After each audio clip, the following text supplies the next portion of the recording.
I involuntarily hid behind the bushes when I saw a couple sitting on the bench at the back of the school kissing each other like there's no tomorrow, swallowing up the pain of witnessing my own best friend, Tyler, making out with the only man I've ever loved since I was a child. I couldn't help myself but take a peek again. Their faces are still close. Tyler's hands were on her boyfriend's neck, while his were possessively dangled across her tiny waist. I stared at the man who was lovingly looking at my best friend. I've been in love with Quentin Black secretly. He is the man of my dreams. He's an alpha prototype, smart and strong and dashing, but he only got his eyes on Tyler, the hot, intelligent queen bee of the Wolfgar Academy, where I'm also going. And so I've kept my love hidden for years. I can't confess even if I want to, because I'm too shy and I know I'll only be rejected in the end.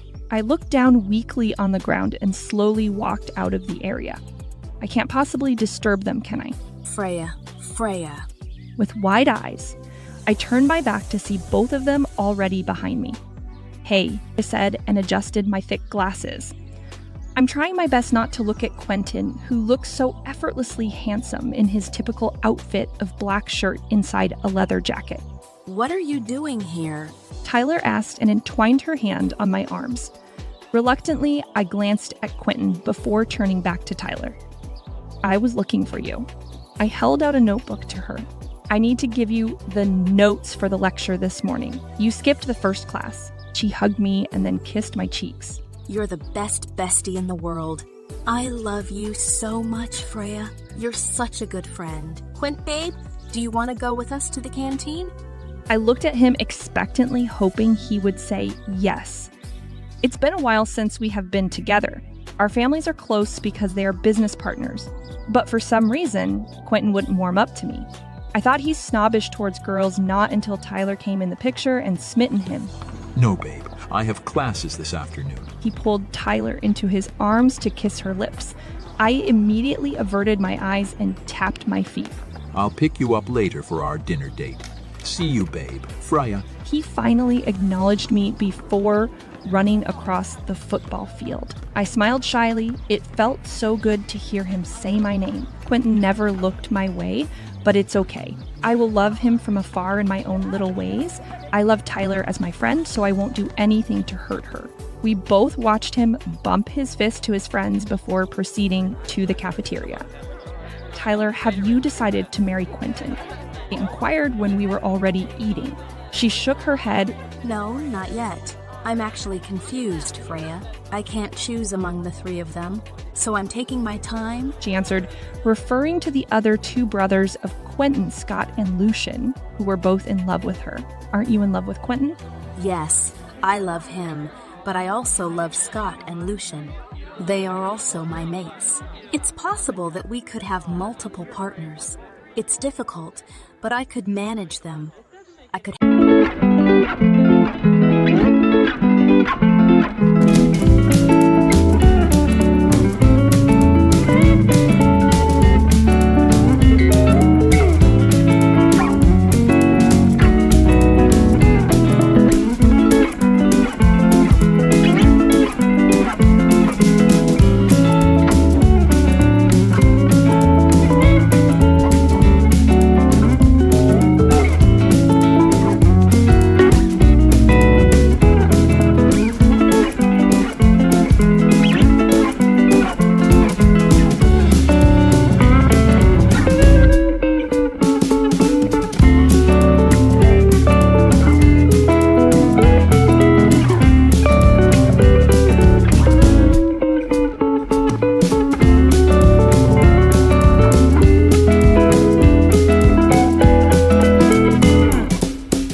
Yes, we are going to the Black family's house for a dinner meeting to discuss some important details. My eyes widened. What are we going to do in Quentin Black's home? But why? Why do I have to go with you? She looked at me as if what I said was the most ludicrous thing she ever heard. And why would you not go? You are our daughter and you are a McKenna. You should be there with us. Here, try this. She handed me the Versus black dress. When? Tonight? Yes, Freya. Tonight, so hurry up and get changed. We still have to mix and match your heels and bags. You should be absolutely perfect and pretty when we go there, my daughter. This night would definitely be special. I am quite weirded out by the way my mother is acting, but I just let it slide. She likes to keep things to surprise others, so I just let her be. I don't have the motivation to go, especially when I know that Quentin will not be there. He'll fetch Tyler for their date. I'll leave you here for a little while I get ready too. Please wear makeup, Freya. Standing up, I closed the door and went back into the bed. I laid down instead of getting dressed. Meetings like this don't usually require our presence, and it's very rare that they are held in each other's houses. Something special must be really happening tonight, I thought. I changed into my usual get-up shirt, jeans, and sneakers. No need to glam up. I'm quite comfortable in these. Besides, this meeting won't be about me. The whole night they will only talk about business and business. Freya, what are you wearing? Didn't I tell you to wear a dress? Mom exclaimed, horrified when she saw me descending the steps. You have to change. You must look good and take off your glasses. Use your contact. Grabbing my hand, she pulled me back into my room and forced me to sit on the vanity table. Mom, what is this really for? Can you please just tell me? I told you we're going to a dinner meeting. It's a very important one, so you need to look extra presentable and pretty. She answered while putting on the contacts for me. But I usually go there wearing these. And how important is it? And it's not like I am needed there. I could just stay here in the house. Tonight is different, Freya. You are needed there. Now stop asking already. You're already at your marrying age and you're still acting like a child. Don't worry about anything, okay? We're just doing everything for your sake, my daughter. This meeting will seal your future, Freya. But Mom, do I really have to go? She straightened her back, her hands folded on her back. This is her way of showing that her patience is running out. When I say we are going, then we are going. Get your butt ready, Freya. Okay, I softly agreed. Now, darling, be a good daughter and wear this dress for Mama. This will make you the most beautiful girl in their eyes. She picked up a red dress for me. With shoulders down, I nodded and started changing. Where's Tyler? I thought you told me Scott is going to pick her in place of me, I asked Lucian, confused when I arrived at the restaurant and didn't see Tyler. Instead, Zane Hunter, an old friend of ours that we didn't quite see for a long time, sat there on the table with a serious expression on his face. You could date her tomorrow or the day after. Call her to say something came up, he answered, pulling me towards the table where Scott is already seated beside Zane. What? No, I'm calling her right now to tell her I'm coming to get her. But before I could pick up my phone from my pocket, Lucian was quicker to snatch it away from me. Come on, Quentin. We're here to help our old pal first. Seems like he's in the same situation as us. He patted my head and jokingly elbowed my arm. Don't worry. Scott already told Tyler your date for tonight will be rescheduled. I nodded and eyed him suspiciously. Why do I have the feeling that you did this out of spite? Man, you sabotaged me. Scott better informed Tyler right away. I don't want her misunderstanding me. He flashed his wide grin. You can ask him. Now, get your ass moving. I'm famished. I had no choice but to go. Scott told me he already called Tyler. After the food was served, Zane began recounting his dilemma to us.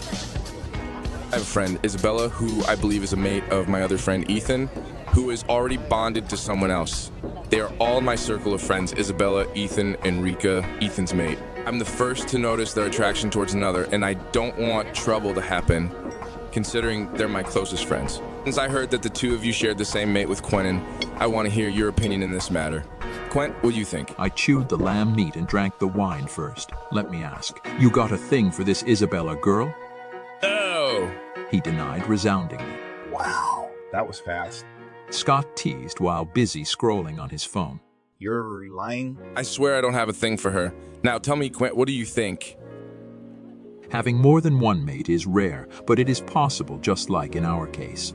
It could be really difficult, especially when the other party involved doesn't want to compromise, but we can't do anything about this. The bond would ultimately draw us to them, no matter what we do, unless the female wolf decided to only accept one mate. Misunderstanding and miscommunication cannot be helped. For an instance, these motherfuckers just sabotaged my date with Tyler. Jealousy is inevitable, but we worked it out along the way. Another. Hey, Quint. He interrupted me to show me something on his phone. Have you seen this? What is it? I asked, taking up his phone to read the headline of an article in the business section of a popular online news site. Breaking news. Sources confirm to Daily Mag that Bachelor Quentin Black is engaged to be married to Freya McKenna. I was frozen for a second before I was able to react. I blinked thrice and read the article again, hoping I was just mistaken. But the words didn't change. It still displayed the same damn thing that I hoped I would never see without Tyler's name beside mine. When the situation finally settled in, it felt like my blood had been drained from my body and pooled into my head. I had the sudden urge to rush over to the kitchen to set the building on fire. I almost broke the phone in my hand had Scott been unable to seize it from me. My blood is boiling in anger. You are what?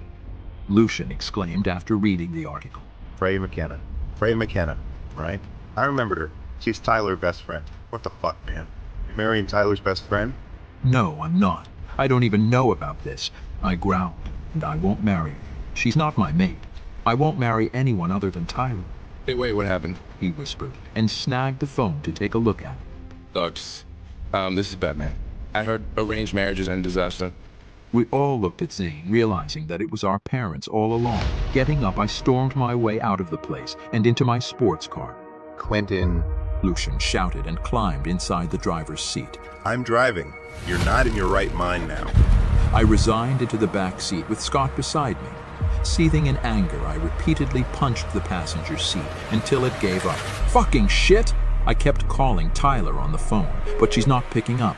Maybe she's busy doing her homework. I can't disturb her. My girl is diligent in her studies, so I leaned my head on the backrest, trying to process everything. Tyler will be hurt. Lucian spoke amidst the silence. She loves you the most, Quint. It's actually a good thing. Quint's out. It will only be between you and me, Lucian. Shut up, Scott. You're not helping. While on the way home, I can't help but recall her name again. Freya McKenna. An image of a simple girl appeared in my head, a common face during the dinner meetings. I also always see her with Tyler. How could I not know it?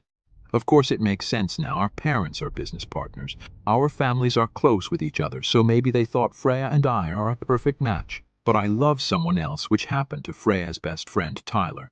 I'll have no other bride other than her. She will always be the only one for me. But I swear, no wedding will happen. I'll make sure of it.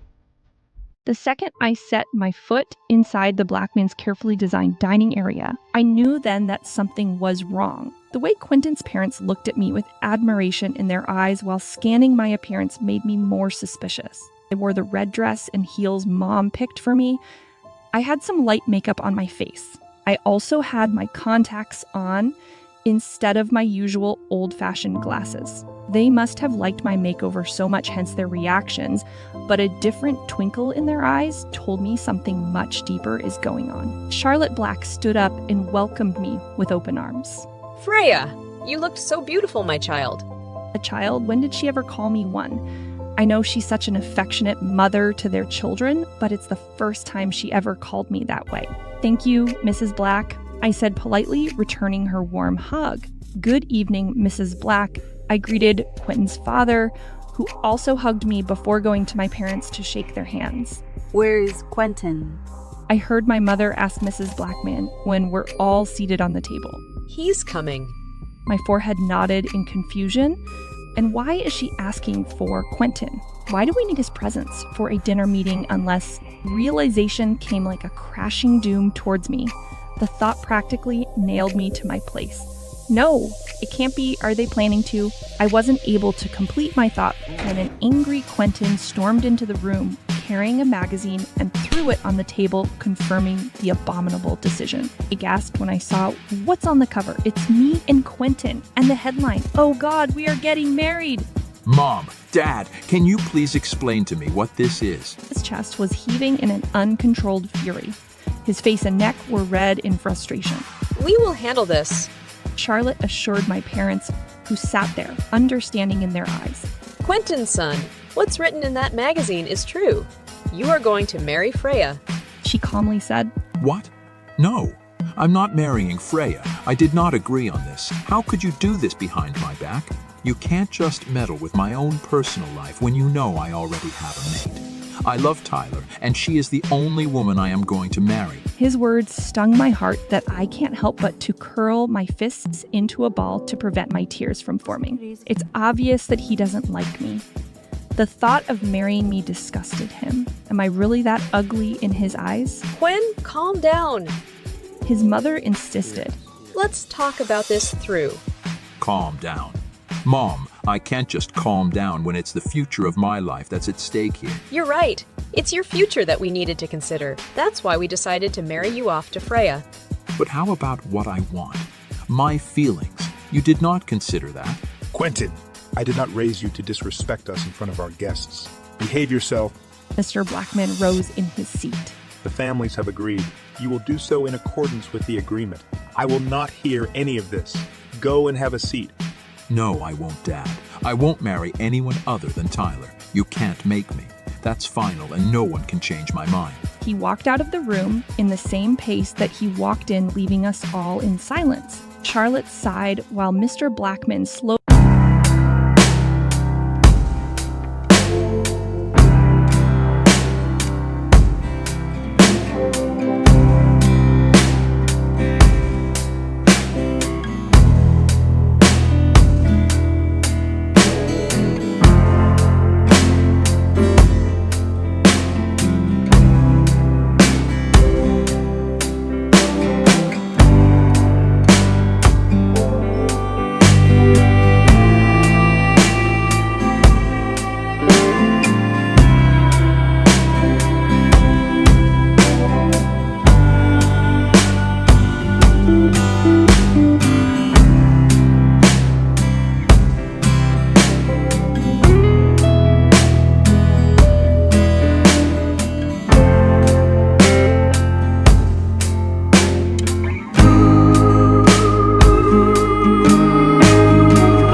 right.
Coming to my side, Mom hugged and kissed my cheeks.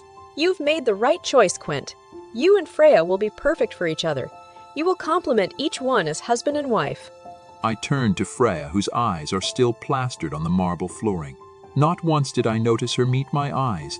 She's always looking away, always wanting to be somewhere else when I'm around. Now this is what we call a disaster. This won't work. My apologies, Dad, Mom, Grandpa, Mr. and Mrs. McKenna, Freya, for how I behaved earlier. It's okay, Quint. We understand you. I nodded at them. Thank you, and good night, everyone. I turned my back nonchalantly and started heading to the garden. Excuse me, everyone. I just need to talk to Quint. I heard Freya say to our parents, but I did not pause to wait for her. Quint, wait. She called. That's when my phone rang. Seeing the name on the screen made me giddy in excitement and fear. I stopped and looked at her blankly. Excuse me.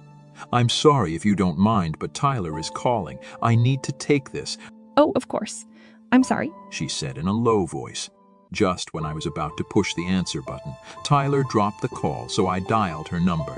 After a few missed calls, she finally came up to the phone. Hey, babe, I'm sorry for not picking you up and canceling our dinner date. Something came up and... I know. She cut me off. Scott told me. I sighed and closed my eyes, hoping to find the courage to tell her about the situation. How could I tell the only woman I love that I am engaged to be married to another woman, not just any other woman, but her one and only best friend? It will devastate her. She'll think we are betraying her, which is technically what we're doing thanks to our parents. Tyler, babe, I have something to tell you. Okay, go ahead. I'm all ears.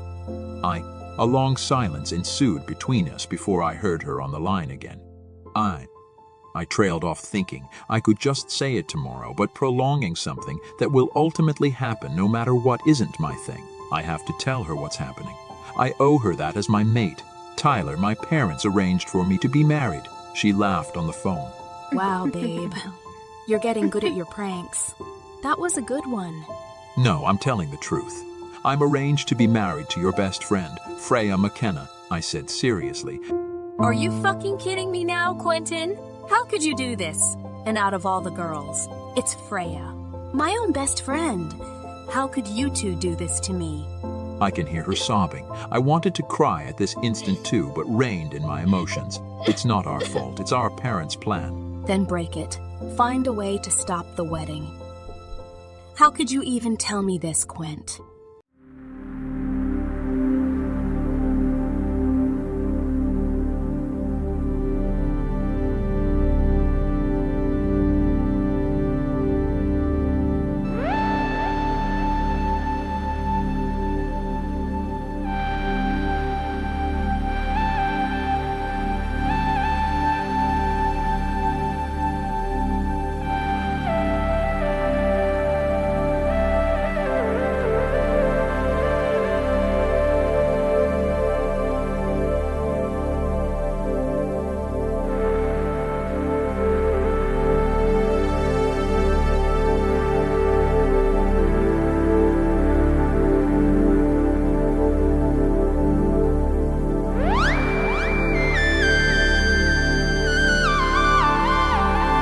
I tried to stop my mother.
horrified, trying to mask both my worry and excitement.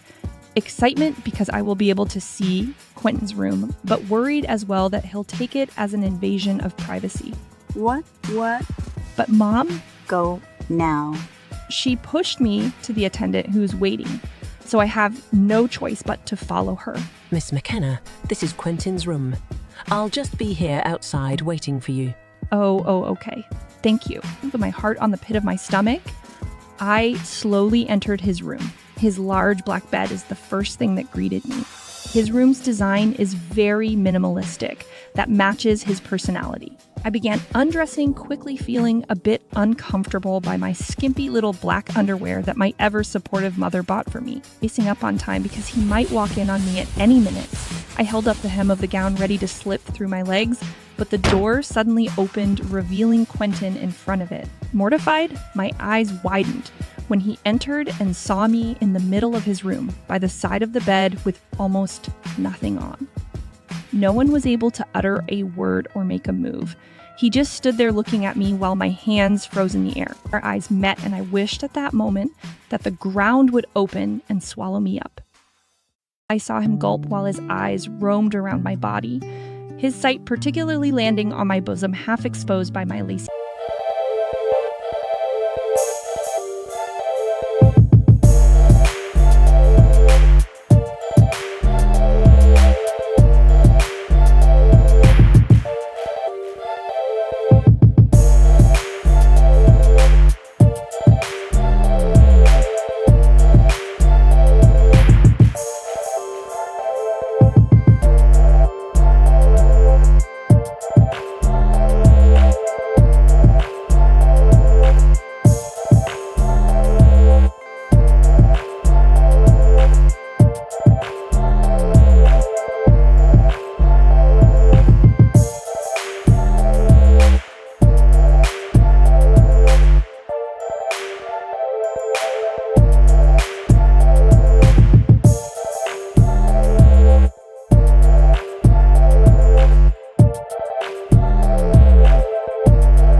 like your heart.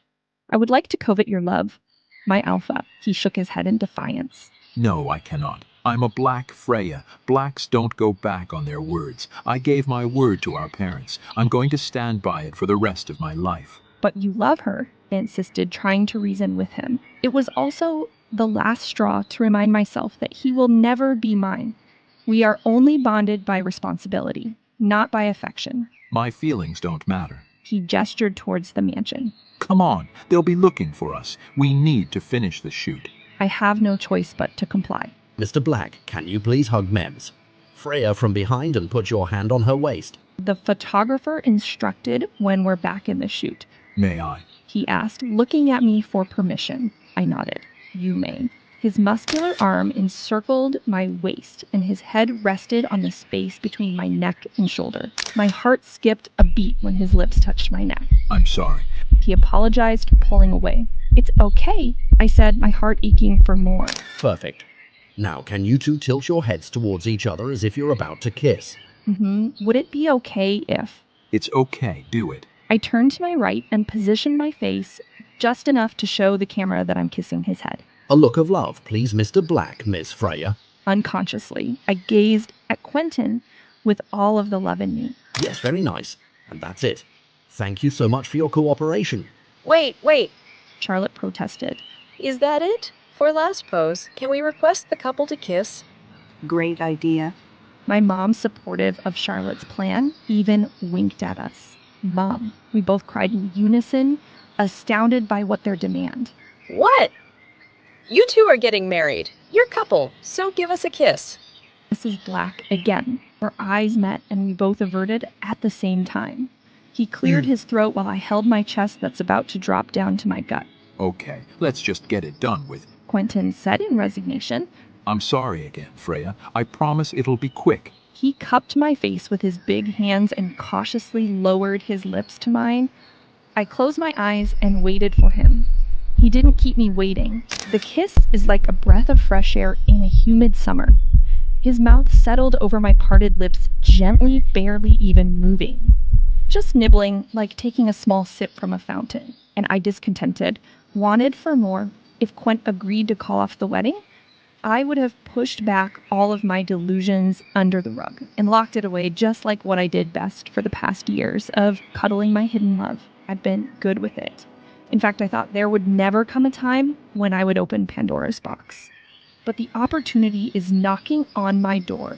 A chance to let loose of my feelings and make him feel how I love a person. I took the matters into my hands. His hot breath, his taste, made me lose control of my hands, and before I could stop myself. I wrapped my arms around his neck and opened my mouth, fully deepening the kiss. And so I tiptoed while I angled my face to give him more access, nudging him to kiss me more. My nose flared in euphoria as I smelled the sweetest scent that I've ever smelled in my whole existence. Ecstatic, I moved my tongue in between his closed lips, wanting to feel more of him, but Quentin didn't let me. He didn't return any of my kisses. He pushed me abruptly away from his body, wiping his mouth as if wanting to erase the feeling of locking lips with me, trying to erase my kiss. He didn't enjoy the kiss. He is obviously shocked by what I did and disgusted by it, and suppressing the sudden buildup of pain in my chest and the shame after initiating that kiss. I looked down and searched for something interesting on the ground. I think you already got the shot. That would be enough. Quentin coldly remarked. Apologies, but I need to go somewhere important.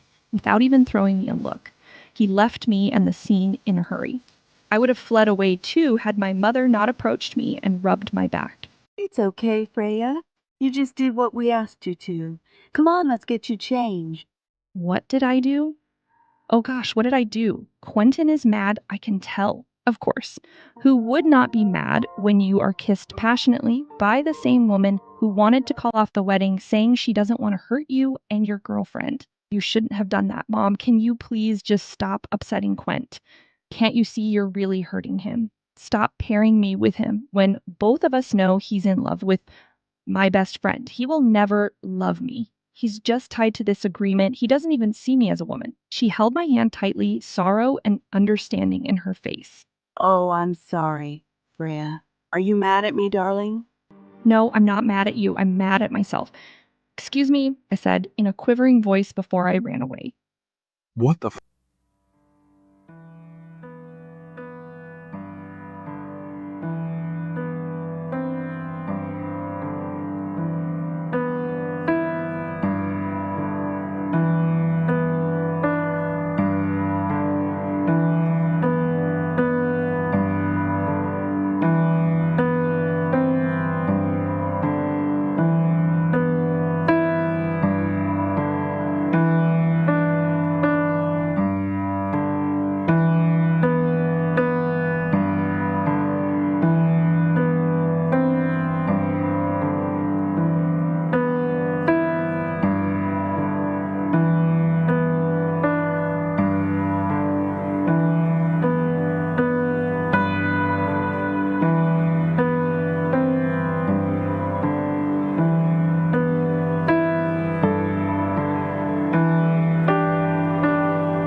What?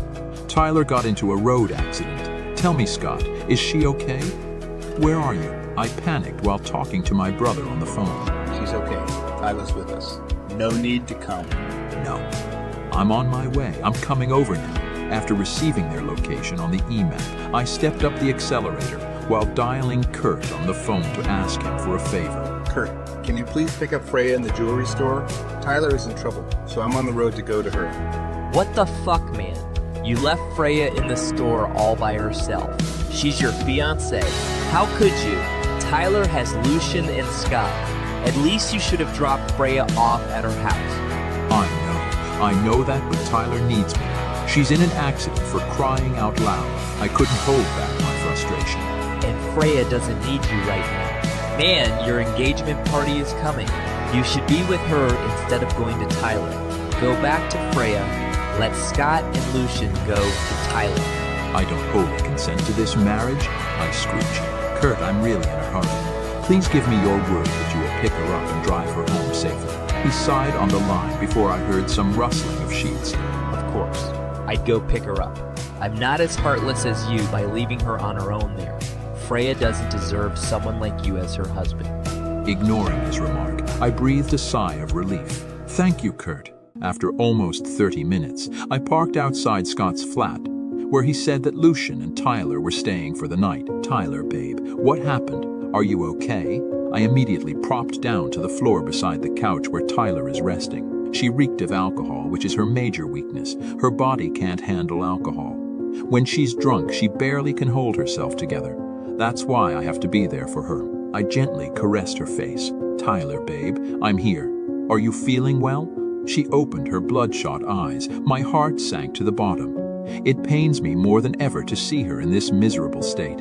I turned to Scott, who's on the other side of the sofa drinking a soda. What are you doing? She's supposed to be in the hospital. Lucian already took her there. Don't worry. She'll be okay. You can go back to Freya now. He answered sarcastically, constraining myself from punching his goddamn face. I scooped up Tyler in my arms. Come on, I'll take you to the infirmary. Don't touch me. She pushed me away and retreated back to her seat sulking. Why are you here? Have you broken your engagement with Freya? No, but... Then you have no business being here with me. Leave me alone. No, I refuse to leave you. I'm also your mate, Tyler. I care for you. Leave me alone. Care for me? She laughed bitterly. If you really do, then break off your engagement with that woman. That's the only time that I will believe that I really matter to you and you love me. Scott, please make him leave now. I don't want to see him. Scott stood up and whacked me on my back. Quint, I suggest you leave. Can't you see she's still hurting? Let her be for now. Respect her decision. No, I'm not leaving. Tyler, please, let's talk, babe. She doesn't want to see you, Quentin. Lucian came in from the kitchen. Leave now or suffer the consequences of forcing yourself to our mate. I don't want to surrender because I really wanted to be here with her. But what good would it be if she doesn't want me around? My brothers were right. I should respect what she wanted. Okay, I said in resignation. My fists curled so tightly that my nails started digging into my flesh. We'll leave now. Please take good care of her. You don't have to tell us that. Scott uttered and waved me goodbye. Freya's Pavio. I'll buy this, I said, looking at a blue diamond ring that I will give Quentin as his engagement ring. I could have called my mother to send me a chauffeur, but I don't want her to think badly of Quentin, so I waited for someone to pick me up, as he instructed. I also took my time looking around to choose a ring for him. Even though I know he will likely object to the idea, still, I will push through my luck. You got an eye for jewelry, miss. Freya, I'm sure your fiancé will love it. Cherlin said from my side. I bite my lip in doubt. Really, I sure want to hope he'll like it. I'm sure he will not just like it, Mrs. Freya, I can see that Mr. Black will love it. I'll pack this now for you. Thank you so much, with the bag on my lap that I held closer to my heart. I prayed that Quent would accept and like my choice of ring for him. While I sat there waiting for someone who would pick me up, my mind was on Quentin and Tyler. Deep inside, I'm worried for her. She may not have replied to any of my calls and texts, but Tyler will always be my best friend. Freya. Hey, Kurt. I smiled at Quentin's brother, stood up, and fixed my dress. He might have called him to get me home. Quentin called me to pick you up. On his behalf, please accept my apologies for leaving you. He's not in his right mind for doing this to you. I waved my hand at him to keep him from apologizing. Oh, no need. I sincerely understand his reason. Kurt shook his head in astonishment. Wow, you're so understanding considering how my brother acted like a douchebag. Freya, how about you come with me to a party to compensate for Quentin ruining your day? It'll be fun there. You'll meet new friends. Come on. I hesitated for a second, but Kurt was so good at convincing me that I found myself saying yes. Nice. You'll surely have fun there, Freya. Don't worry. Trust me. I'll take care of you. Oh, thank you. Was all I could manage to say before he pulled me into his sports car. Kurt took me to an engagement party of his influencer friend, Clara, which was held at a beach. All kinds of food and alcohol are flowing. The sounds from a DJ are blaring, and the atmosphere is so wild that I feel like I'm a gatecrasher. Everyone is dancing, drinking, and talking to people. Some were even petting on the side. This felt more like a club rather than a simple party. I hugged myself. I feel so out of place because I'm not used to this kind of party. If not because of Kurt, who convinced me to come, I would have straight gone back to home. My friends are cool and very accommodating. They'll love you, Freya. You should go out and meet lots of people too. This world is more than just Tyler and Quint. Come on, I'll introduce you to them. Pulling me to a bunch of girls hurtling on the table. Kurt hugged her friends who looked curiously at me. Guys, meet Freya. Frey. This is Clara and Amelia. This is Freya, Quentin's fiancé. Hi, Freya. It's nice to meet you. Welcome and enjoy the party. Hi, hello, Clara. Nice to meet you too. I returned her wide smile and shook her hand. I'm Amelia. I've heard so much about you, girl. Kurt said his brother found a very ideal wife to be. I can definitely see. Thank you so much. I shook their hands and exchanged pleasantries. I was pleasantly surprised by their reaction. I thought I would be met with hostility given that our circle already heard about our engagement and the issue with Tyler, but Kurt was right. They are friendly, really, really friendly. Excuse me, Freya. I'll just go to my friends over there. Will you be okay here? Yeah, of course.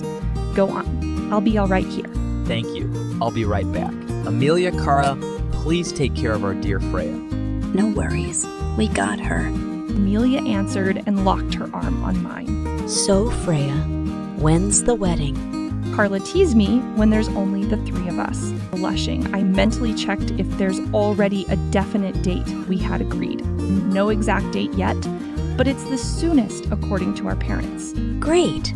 Welcome to the world of married couples in weeks to come. Oh, excuse me.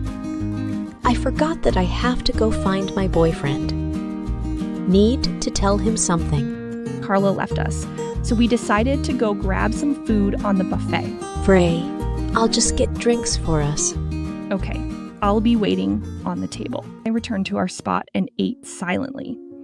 The feeling of being an outcast came back when I watched the guests talking and laughing with other people. I just can't do that.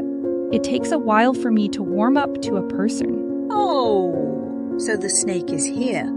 A woman in a mini skirt and tube top just sat beside me without asking for permission. Her brows are raised, her cheeks are red, and she reeks of alcohol. Oh, so the snake is here. Hey, you're Freya McKenna, right? The infamous boyfriend stealer? What? You what? I stuttered. Who is this woman? I looked around to search for Kurt or Amelia, but they were obscured by the crowd from me. Don't play innocent. You're famous for stealing your own best friend's boyfriend. Everybody knows you here, and you still had the guts to come and show your face. Are you that low? What did you do to him, though? Did you sleep with him? Did you suck his dick, bitch? Both deeply disturbed by the things that came out from her mouth and dumbfounded by some level of truth in her words, all I could do was to bow down to hide my face that's already red in embarrassment from the scene that she's making. I can't look anywhere for fear that somebody is watching us. Cat got your tongue, whore. She continued to provoke me. What the fuck was your problem, Lily? Amelia came to my rescue. How could you say those things to Freya? They were arranged to be married by their own parents. Freya did not steal anyone's boyfriend. It's not like they had a choice. It's tradition, so they're obligated to do what they're told to do. You know what? You're the stealer here, bitch. Attention, stealer. Lily rolled her eyes at us before going away. Amelia cupped my face, worried about me. That's Lily, the self-proclaimed mean girl. Don't mind her. Don't let her words get to you, Freya. You are not doing anything wrong. Come on, let's just drink. Let's drink the night away. She gave me a shot glass of whiskey and clanked her glass with mine. I hesitated for a bit. Lily's words rang into my head, and it pierced my heart knowing that there is half-truth in there. I don't drink, but tonight will be an exception. I'm too stressed to pass off the drink. Amelia is right. I should just drink this night away. With that thought, I put the glass on my mouth and drank it bottoms up. Quentin's palled. What? Kurt didn't drop off Freya to her house. Why didn't I know this? I asked my sister Lyra, who's lying on the floor, her eyes glued on her phone. I just got home and was about to call Kurt to ask him when Lyra told me. Because you're too busy with Tyler.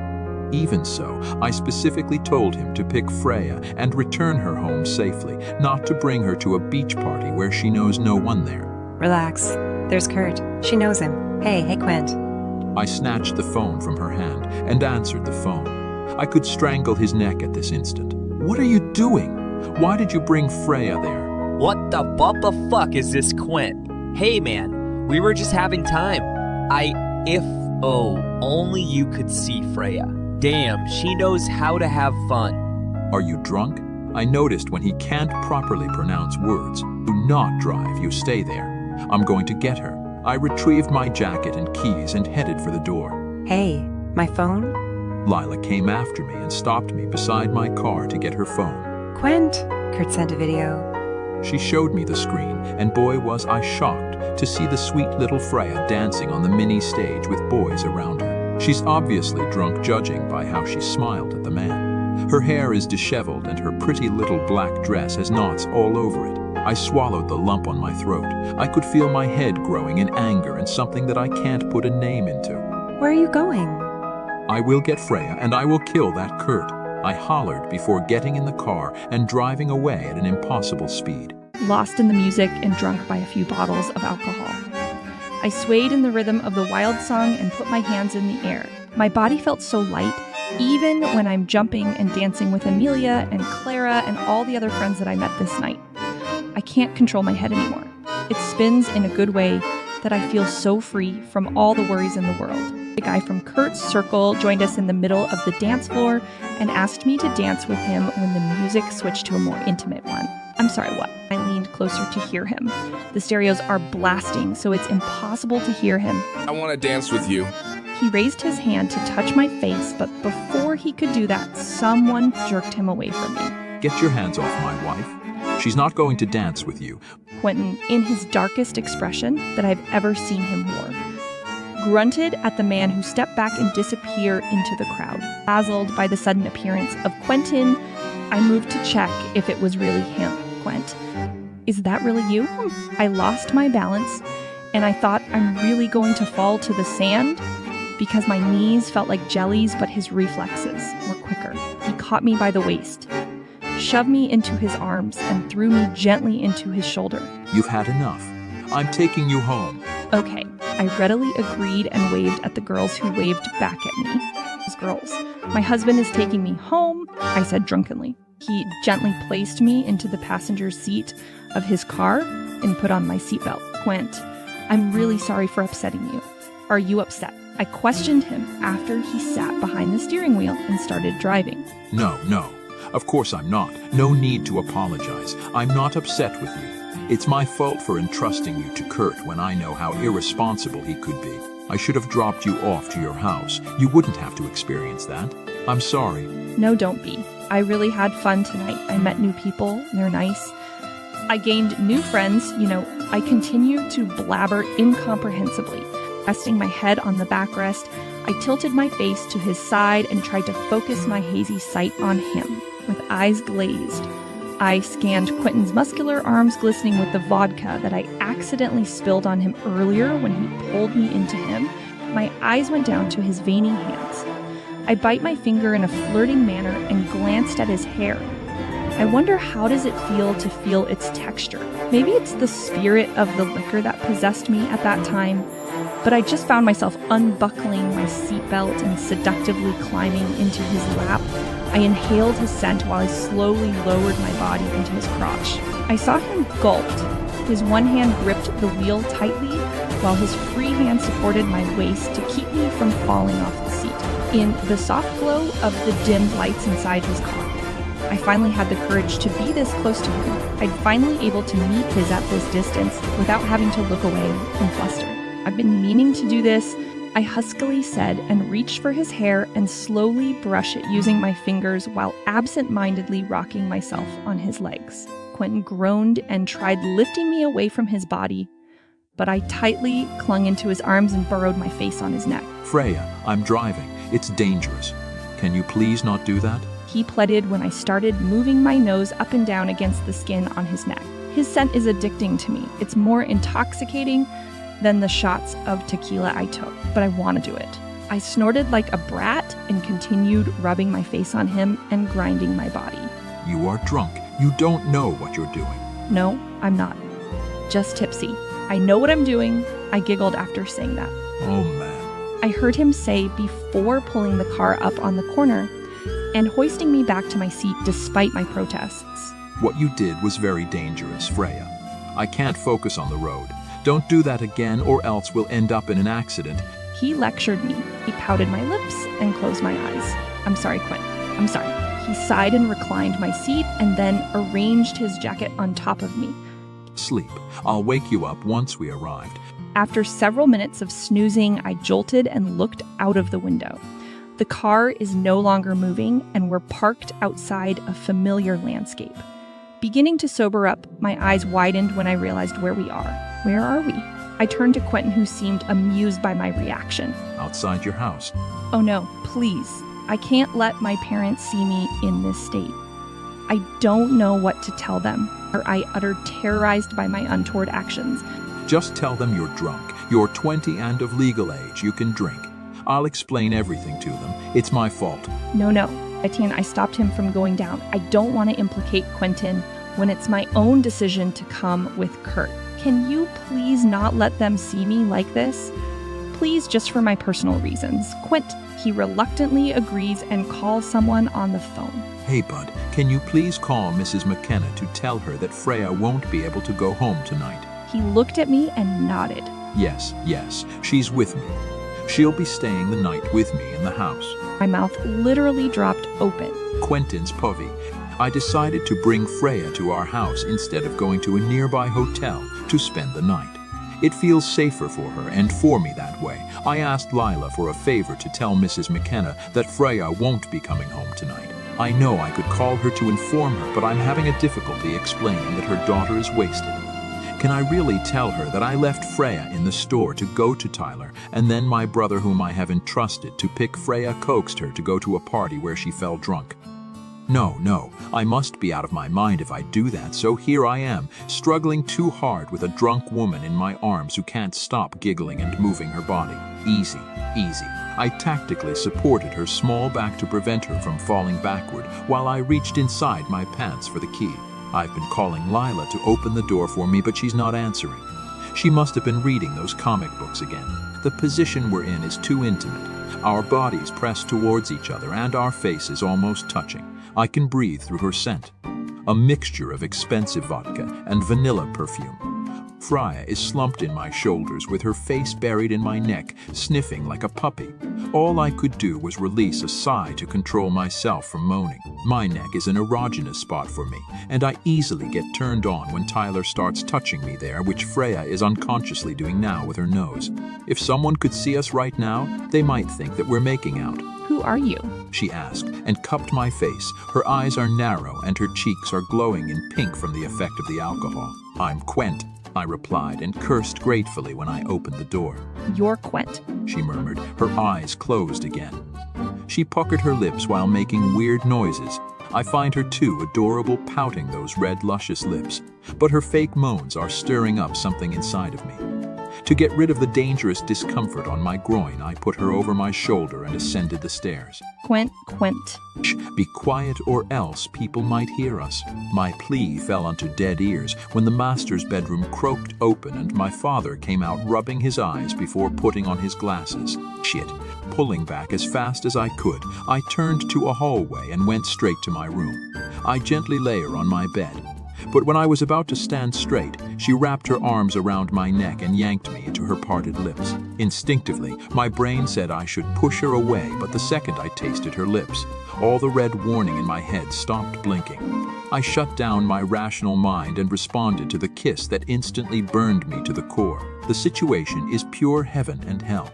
As my pants tightened with each passing second that our mouths mated, my thoughts have also been blurred by lust. I wanted more of her. I wanted to kiss her deeply, to play with her tongue, to undress her and touch her more. Quent. She called in between her teeth. Lipraz, and immediately got up to collect myself.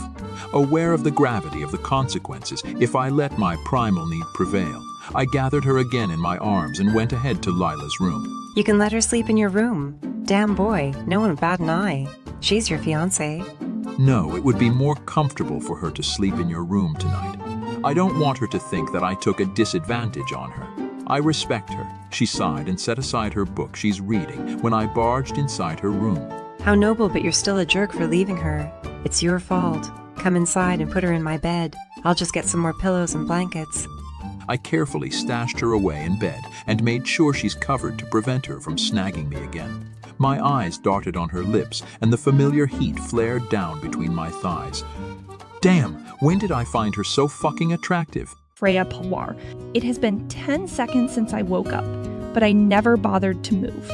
I just stared at the unfamiliar ceiling, not knowing what to do. My head felt like being pounded by a nail and hammer splitting it into two. My throat is dry, and I'm too groggy to sit up, but surprisingly, none of that bothered me as much as the memories of last night that are beginning to haunt me. I flirted with Quentin, and on top of that, I kissed him. I really did. Good morning, Freya. I smiled at her. Good morning, Lyla. Thank you for letting me sleep in your bed. Did I just pass out last night? Yes, you did. You're so wasted last night, so Quentin decided it's best if you stayed the night here. Don't worry, I was the one who changed your clothes. That's when I noticed the fresh, new clothes I was in. Thank you, Lyla, Ivan said, stopping to gape at her tattoo just above her waist. I squinted to read it. Lucian, am I reading it right? Her brother's name is tattooed on her body. I find it strange, but didn't say or comment anything. Kissing Quentin recklessly is more bothersome. A knock on the open door distracted myself into overthinking about the man who just materialized right in front of me now.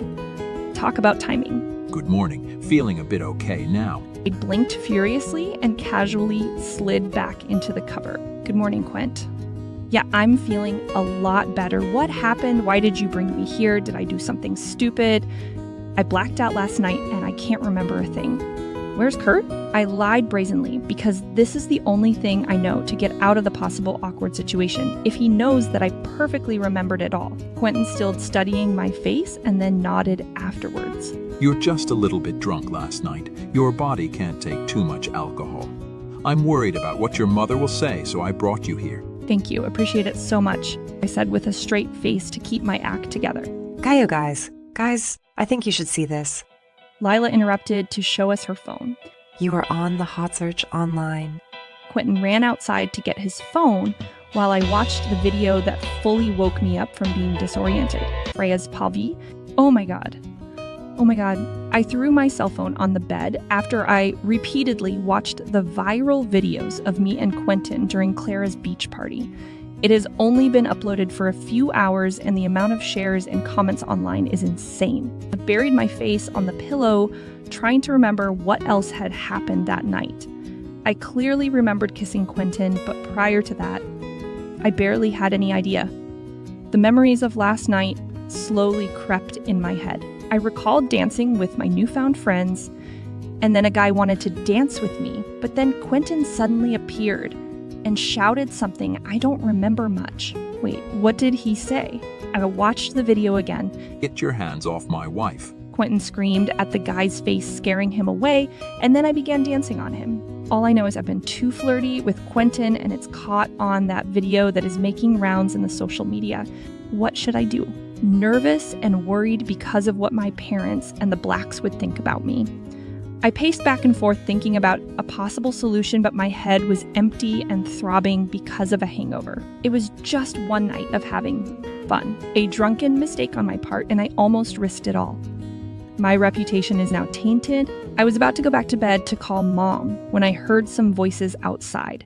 There's a commotion. With my heart beating so loud, I ran to the living room only to see Lucian and Scott teaming up against Quentin. Lucian pushed Quentin to the wall. What the fuck do you really want to happen, Quentin? Do you really want to hurt Tyler over and over again? I stepped forward to help him, but Kurt pulled my arm saying I should not get involved. Boys can get rowdy and I might get hurt in the process. You know what, Quint? Isn't it enough that you heard by agreeing to this marriage? Do you really have to upset Tyler with those videos of you and Freya? Scott asked, who's seriously looking at Quentin with a glint of hatred in his eyes. I waited for Quint's answer, but he just stood there staring at nowhere and not even speaking a word. If you really want to do this, then be a man to Tyler. It's either you cut all of her connection with her or you'll go to her now and explain everything. Can you do that? Lucian challenged him. I looked at Quentin, who briefly glanced at me before nodding and rushing off to his car. I felt numbed at that instant. I was rooted on the spot, holding my tears from falling. Nothing has changed. It would always be Tyler above else. Quentin's priority will always be her. I thought the pain he caused me was enough to last me for the day. But I was wrong when my parents together, with Quentin's parents, arrived in the house looking for the two of us. Mom, Dad, my hands began trembling due to anxiousness. I can't look them in the eyes, seeing the dismay in them. I'm really disappointed with you, young lady, Dad said in a repressed anger. Your mom and I trusted you to be responsible, but look what you've done. You dragged our family's name into that cheap mess. I bowed my head in chagrin. But it was her who didn't think. Coming to that party is one thing. Getting drunk and doing those things while people are watching is another. My dad again. Where's Quentin? Why is he letting Freya take all the blame when there were two of them in this mess? He went to Tyler. Scott answered. She's upset too because of this incident. He should be with Freya at this crucial time. He knows it will happen. What is he thinking? Hearing that is like putting salt on my wound. It's like everyone is rubbing on my face. The fact that if Tyler and I are drowning, Quentin will not hesitate to jump right into the water to save Tyler. Quentin's Pavi. I found Tyler in her apartment using the key she gave me. It's a mess. Things were strewn all over her house. Broken vases lined up the floor while she's drinking her third bottle. Her eyes were red, her face drenched in tears, and her hair in disarray. What the fuck was that, huh, Quentin? Get your hands off my wife. She mimicked me. Really? Your wife? So you won't break the engagement? You will really marry that bitch? I breathed hard and pulled her down to the sofa to calm her down. Yes, I'll marry Freya. I have decided that I will not break off the engagement with her, and she's not a bitch. She has a name. It's Freya. No. She stood up again and reached for another vase and threw it on the wall. I will not let you. You will not marry that whore. You love me, Quentin. You told me I am the only woman that you will ever love. That wedding is not happening. I will do everything to stop you from marrying that bitch. Tyler, please. You know how complicated the situation is, but she won't hear the reason from me. Her mind is already hell-bent to believe what she wanted to believe. What did that whore do to you? Did she seduce you? Is she that good in bed? Tell me, Quint. Tyler, you are out of the line. Freya is not that kind of woman. You should know that out of all the people. You are her best friend. She hugged me suddenly and began sobbing loudly. All I know is that she stole you from me. Quint, please, don't marry her. Eventually, I would have chosen you instead of Scott and Lucian in the end. Please, Quint, let's fix this. It's too late now, Tyler, I said, pushing her away despite the fact that I'm also hurting deep inside. This is the only best way I see for us to be able to move forward. It's hard knowing that she could have really chosen me from the start, but instead led my brothers on. I'm formally breaking up with you, I finally said, my voice breaking. It's the night of my engagement party with Quentin, but there is scarcely any makeup on my face since the incident, which consequently died down when the public has seen another viral video to feast upon. I haven't talked and seen Quentin looking at myself in the mirror. I began to doubt my decision, though I also know that it's too late to turn my back on something that the two families have strongly committed to. Taking one more long breath, I stood up to call my makeup artist to begin my preparation. But I was transfixed on my position when I saw Tyler slowly closing the door on her back. She's wearing that smug smile on her face and dark circles circled her eyes. Busy preparing, aren't we? Crossing arms, she languidly walked to my side and stared at the makeup kits and the jewelry on the board. You're busy preparing for your party later with Quentin Black. Tyler, how did you... was all I could say. BR, I gulped and averted her sharp eyes. I'm so guilty right now in front of her. Bari? How did I enter your room? Is that what you're asking me? She gave out an empty laugh. Why, am I not welcome anymore? But you always call me to come here for a bestie overnight stay while we watch your favorite ugly good for nothing wrong. Calm movies. It's your engagement party, and yet you didn't invite your one and only best friend. No, that's not what I meant. Come on, Tyler. My tears started filling up my eyes. It's painful to see our friendship end like this.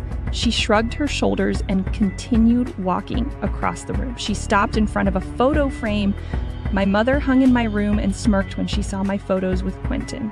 Wow. She started clapping on my face.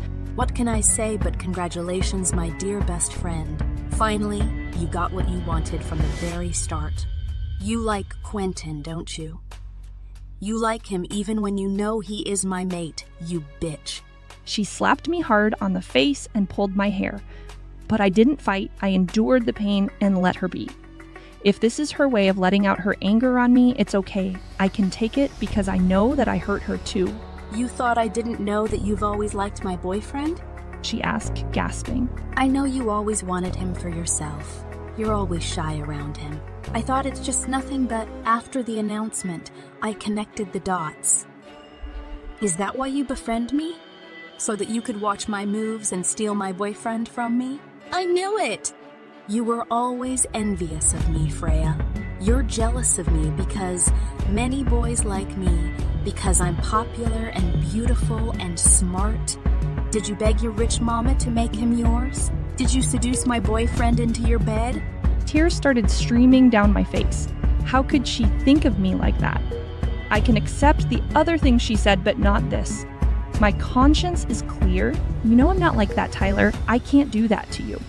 I didn't steal him from you. I didn't know that my parents were planning to arrange this marriage.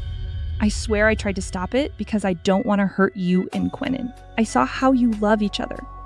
God knows how many times I talked to my parents to end this whole thing.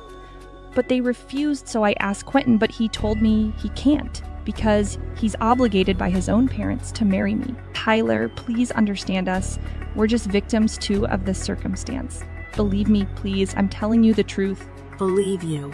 She scoffed. How can I believe someone who has mischievously taken a boyfriend from her own best friend, acting all innocent so people would fall to her whims?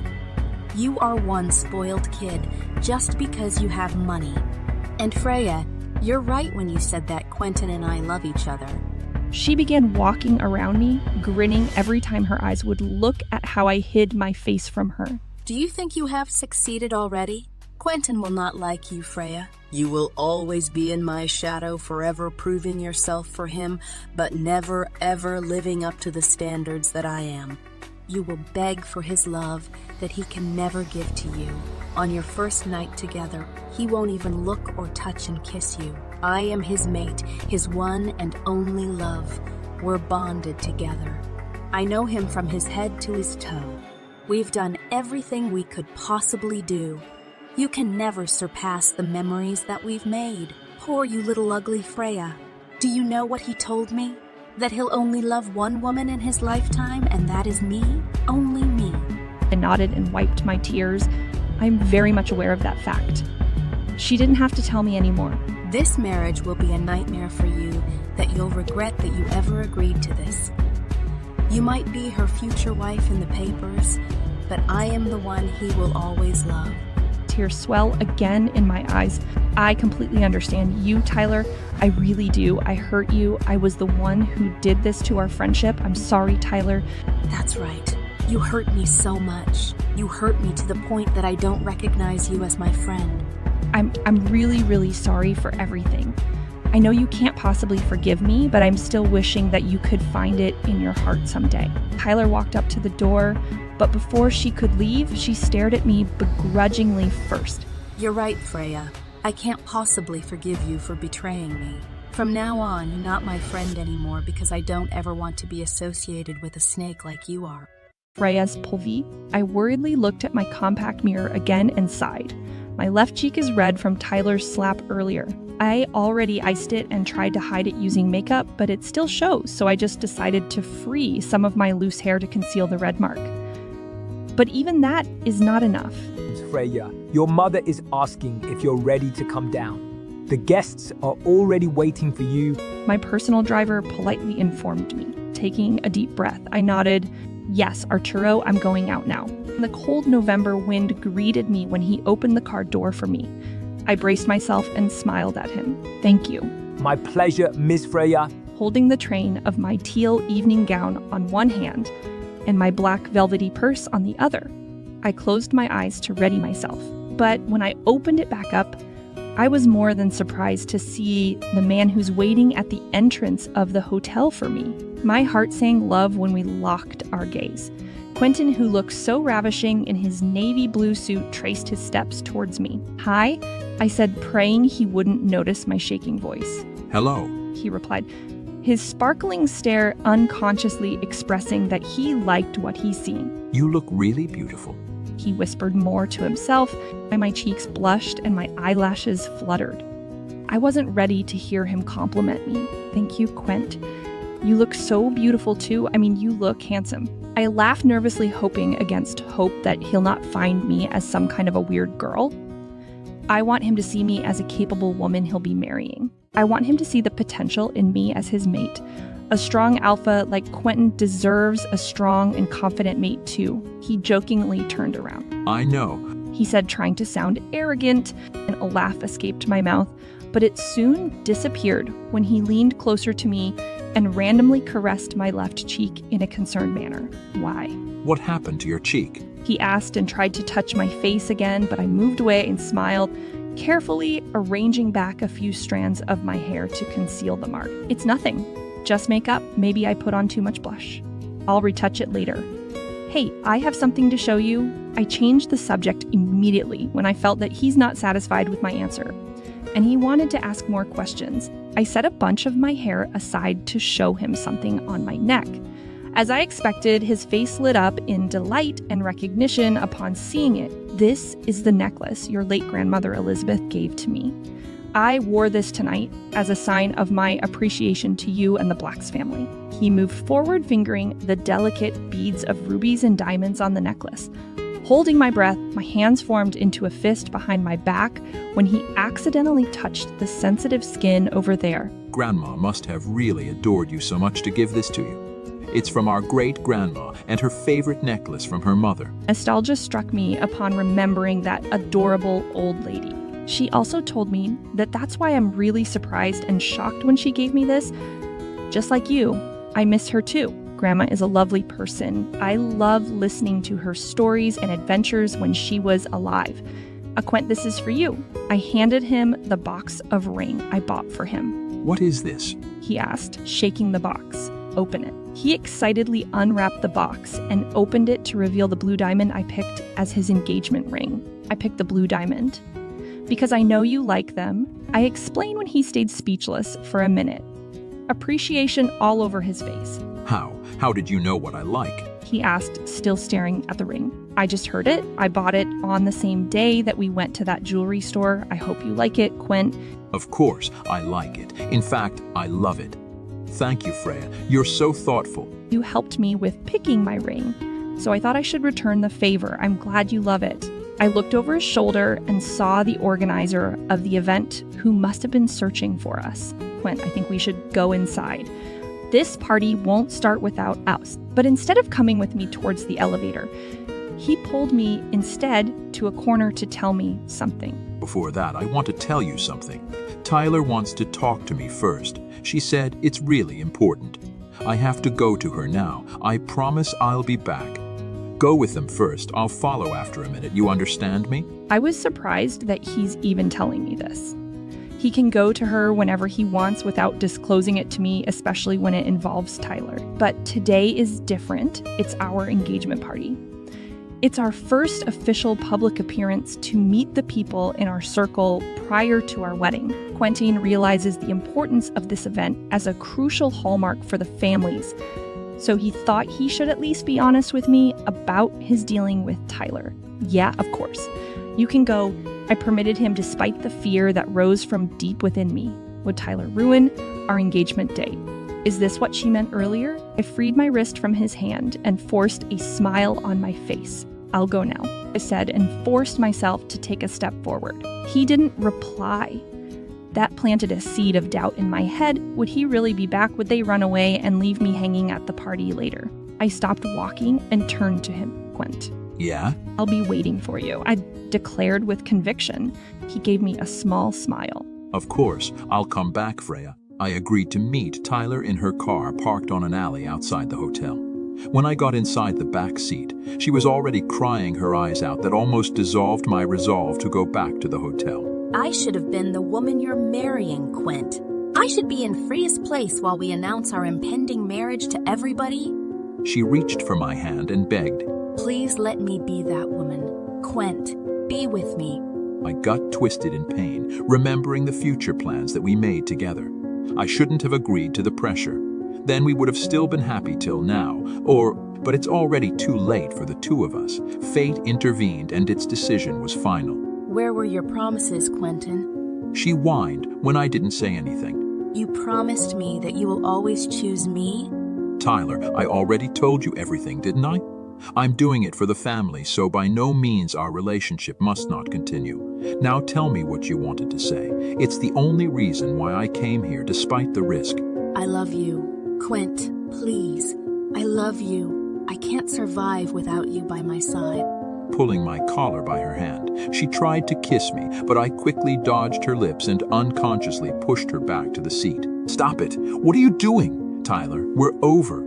The sooner you accept that, the better it will be for the both of us. I'm getting married. Please accept that. This is not right. I'm here outside the venue of my engagement party, inside the car of my ex-girlfriend who just tried to kiss me. This is so wrong. I felt guilty for some reason, shocked by what I've done. She began crying again. Didn't you hear me? I love you, Quentin, and I'm choosing you over your brothers. I only want to confess my feelings to you again, hoping that you would run away with me. Come on, Quentin. Let's run away from here. In that case, they can never force you to marry Freya. I'm only making things more difficult if I do that, and I'm not like that. I'm a man who stands by my words. Fix yourself, Tyler. I'm going back now. My gaze narrowed at the road as I closed the car door behind me, assessing the situation. No matter how many times I evaluate it, marrying Freya is the only thing that I see right at the moment. I'll be waiting for you. That did something inside me. I have to hurry because she is waiting for me.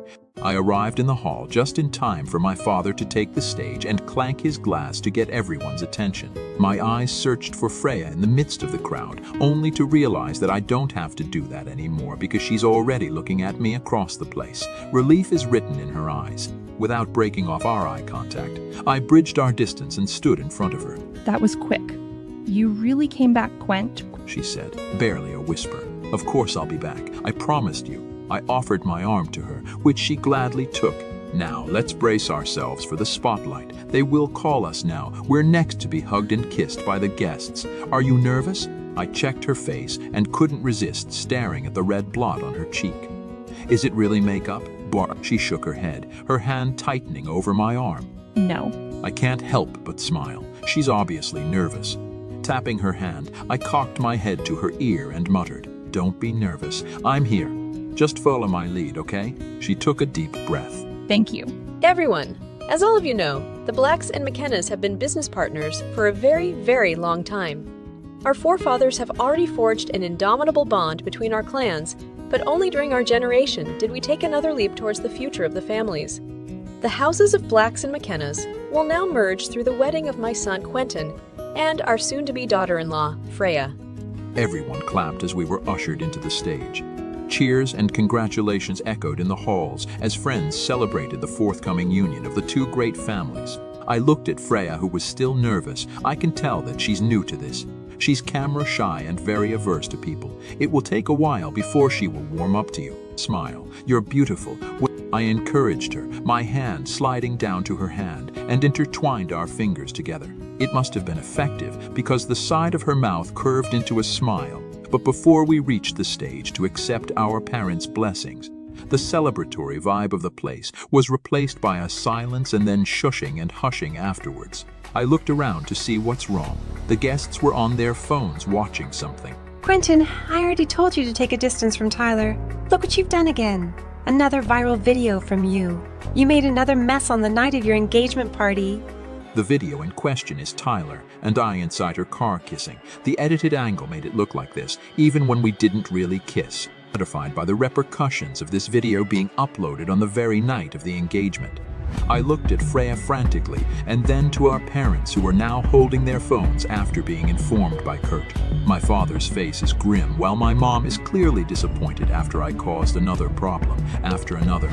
I then looked at the guests and then went back to Freya. How am I able to tell them that it's fake? I opened my mouth to explain everything, to tell them the truth that it's not what it seemed. I wanted to shout that the video was edited, but I was so overwhelmed with the situation that all I could do was watch how Freya loosely freed her hand away from mine. I messed up again. I messed up big time. I sucked my breath in sharply when I saw the video of Quentin and Tyler kissing after Tyler confessed her love for Quentin. I didn't have the heart to finish the short clip for fear that I might cry at this instant, so I pulled my hand from Quentin's and walked out of the hall. I don't want to see how the guests will look at me with pity. Their murmurings are hurting my non-existent confidence. He caught up with me in the back room. Freya, please, it's not what you think. I can explain. Please let me explain. He captured my hand and made me turn to his worried face. It's okay, Quentin. You don't have to explain to me. I have no right. I know right from the very start about your feelings with each other. In fact, I'm the real villain here, the intruder in your relationship. I've never realized how painful it is to be betrayed by him until now. For the past years, I've been content with being on the sidelines, just casually looking at him from afar, knowing that I can never have the chance to be with him. But now that the moon goddess has chosen to twist our fate, why does it feel more exhausting than what it's supposed to be? Did he really intend to ruin our engagement party despite knowing that this is very special to the two families? I can easily bear the fact that he met, talked, and then kissed Tyler, but I can never find his justification to do it purposefully in public. What for? To mock me. Freya, that's not what I mean. Please, I need you to believe in me. I swear I didn't kiss her. But I was too hurt to understand him. You could have told me that you changed your mind and that you want out of this agreement. I could have helped you, you know. No, Freya. I don't have any intention of canceling our wedding. We just talked.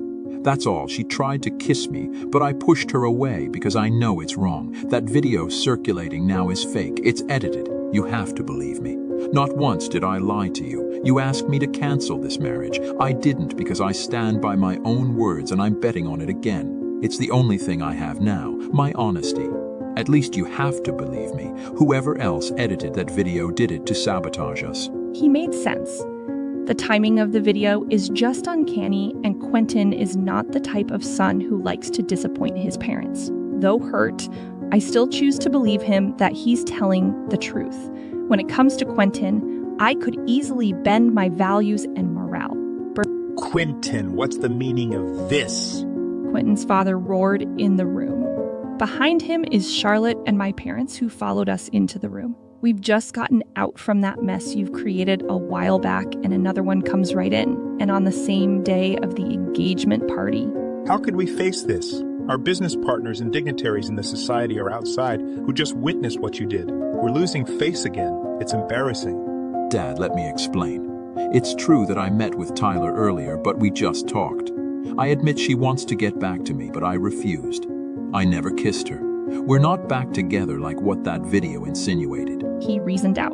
And why did you go talk to her before the ceremony? You just gave them a reason to ruin this night. Quentin, she's no good for you. She will just drag you down, my son. Why can't you understand that? Charlotte, I thought you've already talked with Quentin not to contact that woman again. Look what he'd done. He just embarrassed my daughter in front of everybody. My mother cried out. Hone, let them handle Quentin. Dad came forward to calm Mom. Mom, Quentin is telling the truth. I can't help but step up to his side. That video is edited. It's only made to look like he kissed Tyler to spite us. They know this would create turmoil on us. We could hire an expert to check if the video is really legitimate or not. Well, it must be Tyler who made that woman. I don't really like her, but I tolerated her because she's Freya's best friend. How could she do this to you? She even slapped you. Don't you dare deny it, Freya. A helper saw the two of you in your room. I just let it slide for the day because I don't want to upset you more, but if I saw her again, I would slap her face until she can't recognize it anymore. Shocked and worried, Quentin turned to me and checked my cheek. What? Tyler slapped you. She did that to you. Is that why? He touched my red cheek and realized it's not because of some blush on like what I told him. Why didn't you tell me? It's okay. I understand why she did that to me. No need to get worried. I'm fine. I can handle that by myself. No, Freya. What she did is not right. Furious, he went out in a huff to confront Tyler.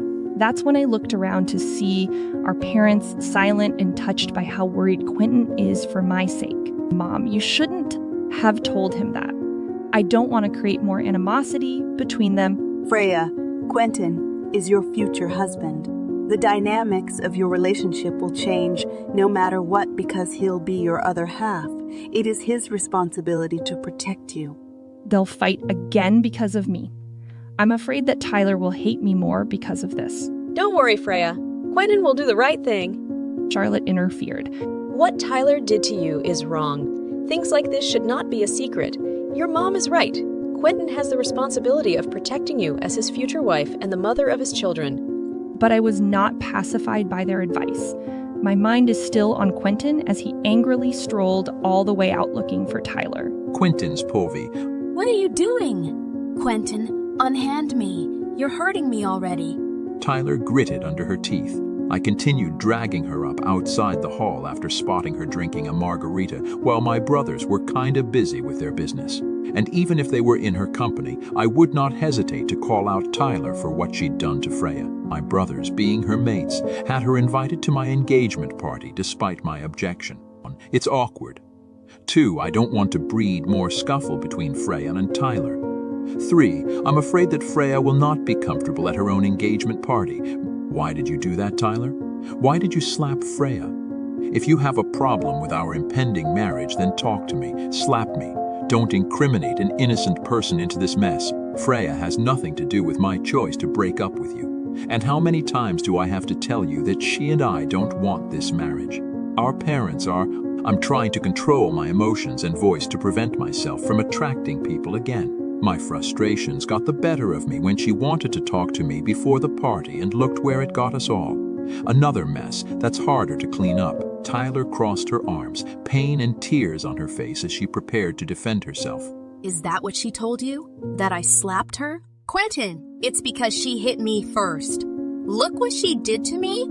I was just defending myself. You know me. I was never the violent type. I'm the gentlest woman you've ever known, and you saw how I treated her. She's my best friend, Quint. How can I harm her? I love her despite everything, because I know it's not her fault. But why would she hit you? I asked, perplexed. I don't know. I don't. She answered on the brink of crying. Maybe she's frustrated about something, and she decided to take it out on me. I just went to their house to talk to her because we've never seen each other for a while after the announcement of your wedding. I just miss my best friend. You know, I miss Freya so much, but she got angry at me and tried to slap me on the face, but I blocked it with my arm. I just slapped her back to defend myself. Taken aback because of that new information, I exasperatedly run my hands on my face.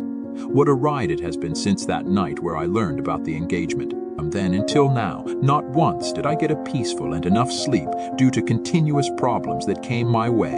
When I remembered about the video, I faced her up to gouge out the truth from her. And what about that video you took and edited and uploaded online to look like we're kissing? Tyler, don't you know what you've done? You've just made it harder for us to move on from each other. The stakes are high on this matter. Our families' names are on the line again, while the public once again has the source to ridicule us. What would they think about us? Our names have been in and out of the blind items these past few weeks. Why would you even do that? Tears cascading down her face. She smirked in a bitter fashion and bit her lips to stop from crying inconsolably. You're accusing me now. Quint, what happened to you? Just a few weeks back and you've already lost the kind of trust we've built for a long time. Did Freya put that in your head? That I made that video? Is that how you really see me, Quint? Do you really take me as a horrible person, Quint?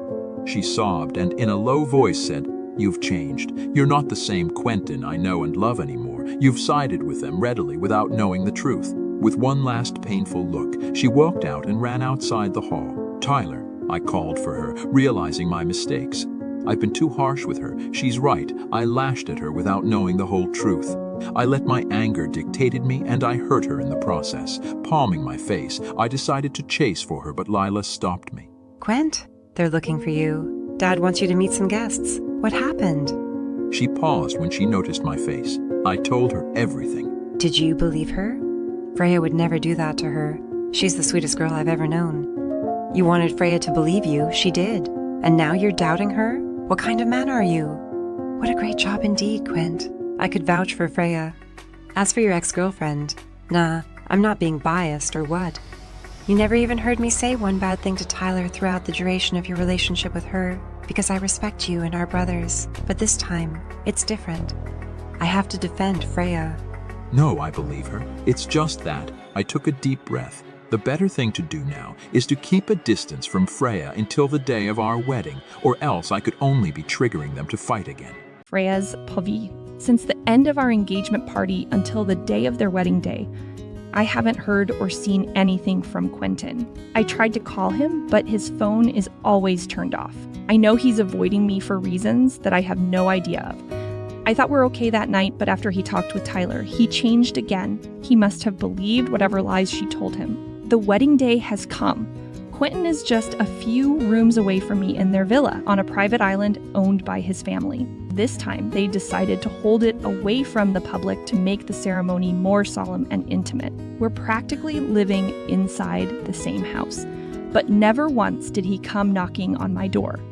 He could have just texted or called me, but I received nothing. I'm feeling jittery, and there are a few hours left before the wedding. So I visited the beach front to condition my mind. Hugging myself against the cold, wild afternoon wind, I contemplated if I should really marry Quentin. At the end of the day, I'll still console myself believing that it's for the better, but who am I kidding? I smiled sadly and sat on the sand while talking to myself. I want to marry him not because I want to be an obedient daughter, but because I love him. I love Quentin so much, I'm willing to accept everything in him as long as I'm by his side. I filled my lungs with fresh, salty air and went back into my room. I was just anxious. It's just wedding blues and it's normal. Eat with renewed strength. I went back into my room to get ready, but my mind took a reroute and turned towards Quentin's room. I decided that I have to talk to him first before the wedding ceremony. I raised my hand to knock only to realize that someone left the door ajar. Quentin's poov. Please, Quint. I'm begging you. Stop this wedding and run away with me now. Tyler is on her knees begging me to run away with her today to avoid my own wedding. Please, Quint. You love me and I love you. People who love each other should be together. Come with me, Quint. Let's leave this place now. Her face is marred with tears and smudges of mascara, and the way she held my hand with her trembling hand made me lose my mind. I wanted to say yes to her right now, but the responsibility of being a black and a man weighs more than my love for her. Tyler, please, don't do this. You know I can't turn my back on this marriage anymore. It's too late. I really have to marry Freya later. No, you're just confused, Quent. You don't like her. I'm the one you love. I'm the one you promised to be with. You're letting your parents' decision take the better of you. I sighed. Tyler is right. From the very start, I'm conflicted about marrying Freya. There's no love between us, not even familiarity. She's a stranger to me. But I said yes already to my family in front of her family. I gently reached for her hand to emphasize my point that there is no future between us when the door suddenly swung open. Freya's PB, my eyes popped open in disbelief upon seeing two people deep in talking. Tyler is inside crying and Quentin is holding her hand like he's pacifying her. My voice trailed. I entered the room without knocking since it's already opened. I'm sorry, it's my bad. You can continue talking. I was about to go out of the door when Tyler stood up and pointed at me. Quentin will never, ever love you, Freya. He will never want you as much as he wants me. I'm the only one he will ever love. You understand me? You will never have a spot in his heart, so don't you dare dream of stealing him away from me. Tyler, that's enough. Freya, I'm so sorry. She's just too emotional right now. She doesn't mean it. She doesn't mean it. Tyler means it with all of her heart. If so, what's the purpose of this marriage if I can't have the loyalty of my husband? Because Tyler will always be there to harass us. You didn't contact me nor return my calls, I said calmly, looking at Quentin, trying to keep my emotions at bay. I'm sorry. I was just thinking. Thinking, I nodded. If you're thinking of stopping this wedding, then I'm all in. Quent, if you're having the slightest doubt, then it's a sign that we should not pursue this marriage after all. I don't deserve this, you know. No, Freya. We will marry each other today. Our families expected us to do this. We've weathered those past issues behind us. We're stronger now. We need to do this for the sake of our parents. We can't afford to disappoint them again. I swallowed the acid on my throat upon the mention of our parents. I almost forgot about the reason why we're doing this in the first place. He's right. It's for our families. Nothing more, nothing else. I can't make you go against the wishes of your parents, Freya. We have to do this. Tyler stayed by Quentin's side, just gawking at him in disbelief. I bet she wanted to say something, but is restraining herself. You're right. This wedding is for them, I agreed weakly. It will always be for our parents. Quint. I tried hard not to sound hurt or sarcastic, but I guess Tyler didn't miss that. Expect me later. Excuse me. With a bleeding heart, I walked out of the door and went straight into my room to collect myself. Quentin's poured. Quentin, what are you doing? Tyler squirmed in frustration. She wanted you to end this wedding. You should have agreed. I told you it's too late, Tyler. Everything has been said. Wait, don't tell me you were starting to lie. No, I abruptly cut her off. I'm just being an obedient son, Tyler. I'm doing this to fulfill my grandmother's wish, not because I really want to marry her. Is this what I really want? Do I really want to be trapped in a loveless marriage like some obsessed fan, weaving imagination that Quentin will pour out his affection on me? The thought has been going on around my head for quite some time now, despite Quentin being adamant to continue the wedding. I thought I have solved this personal strife I have with the situation, that I am resolute enough to offer myself up in the marriage just because I love him. Loving him is enough. As long as I love him, it will work, but would it really? What if it won't? Will I just plunge myself into a lifetime of despair? But when the stakes are higher in the form of my emotional and mental fortitude, would it be really worth it to risk my all for a love that would always belong to Tyler? Doubts filled my head incessantly as the hands of the clock tick. The time is nearing, closing into the moment that will seal or break our future. Witnessing how he interacts with Tyler, how he loves her, how he cares for her crumbles my confidence regarding this setup. Tyler will always be the other woman. The woman who could have been the wife, the third person in this marriage. She is his mate. They're bonded while me and Quentin barely have any connection. The bride will now walk. It said the wedding coordinator and signaled me to start walking. The orchestra started playing in the background as I heaved a long breath and marched in a sea of flowers by the beach that serves as the aisle. The long train of my princess cut, wedding gown swaying in the wind and dancing with the bubbles in the air that enchanted the guests in awe. Quentin is standing on the altar waiting for me in his expensive tailored suit. His hair is brushed up while his hands are inside his pockets, his eyes twinkling in admiration as he stares at me. When his eyes met mine, the doubts inside my head dissipated into thin air. His gaze focused on the star-shaped diamond ring on my hand, his mouth twitching into a proud smile, gripping the bouquet on both of my hands. I've always wondered how he has this kind of effect on me. When I was young, I was like all the other werewolf girls, excited to meet their own mates and alphas. But one day I saw Quentin roughly playing rugby with his friends in a field, and I felt that sudden burst of energy around him. My heart throbbed, my blood rushed. Finally, I found my mate, but to my dismay, Quentin didn't feel the same adrenaline rush. The bond is not mutual. Since then, Quentin Black has been my harbinger of happiest and painful moments. But judging from the turn of events, I think I'm making the right choice. How can I think that this won't work when I haven't tried making it work? I'll try and then I'll see it for myself. It's too early to throw a white towel. Love is a game of chances.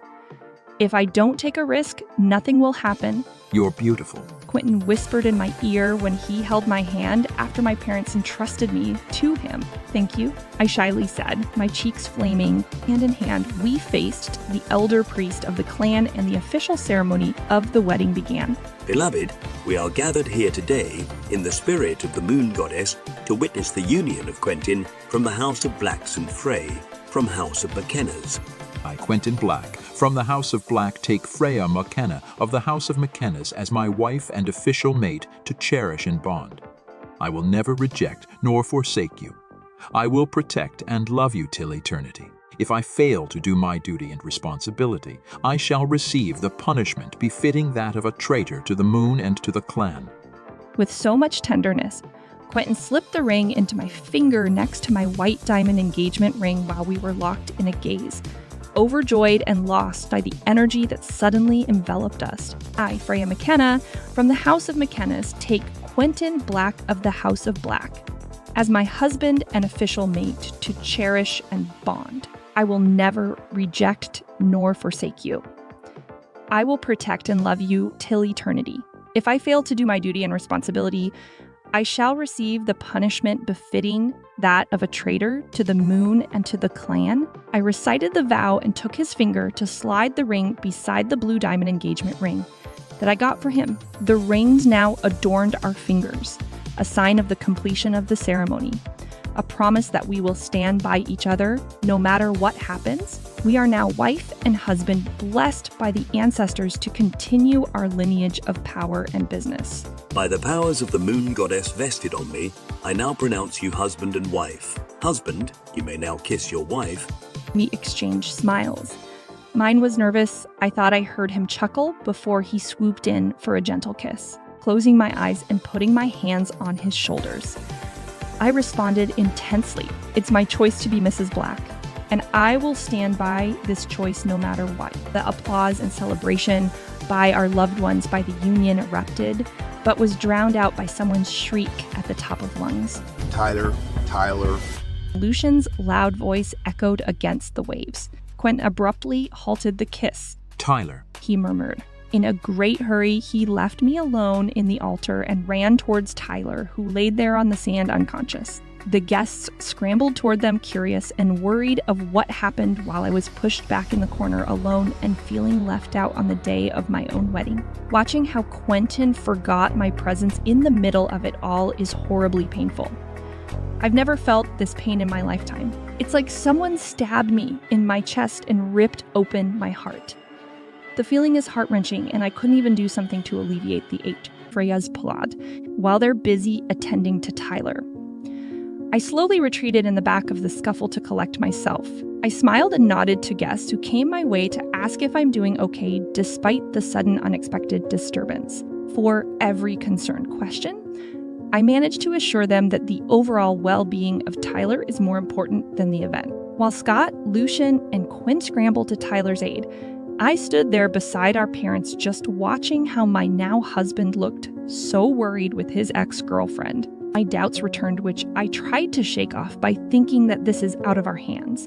I should not be even entertaining thoughts like this when Quentin just acted on his altruistic side to help Tyler. But who am I kidding? Quentin is Quentin. He always belonged to Tyler, a spot that I could only wish to have in this lifetime.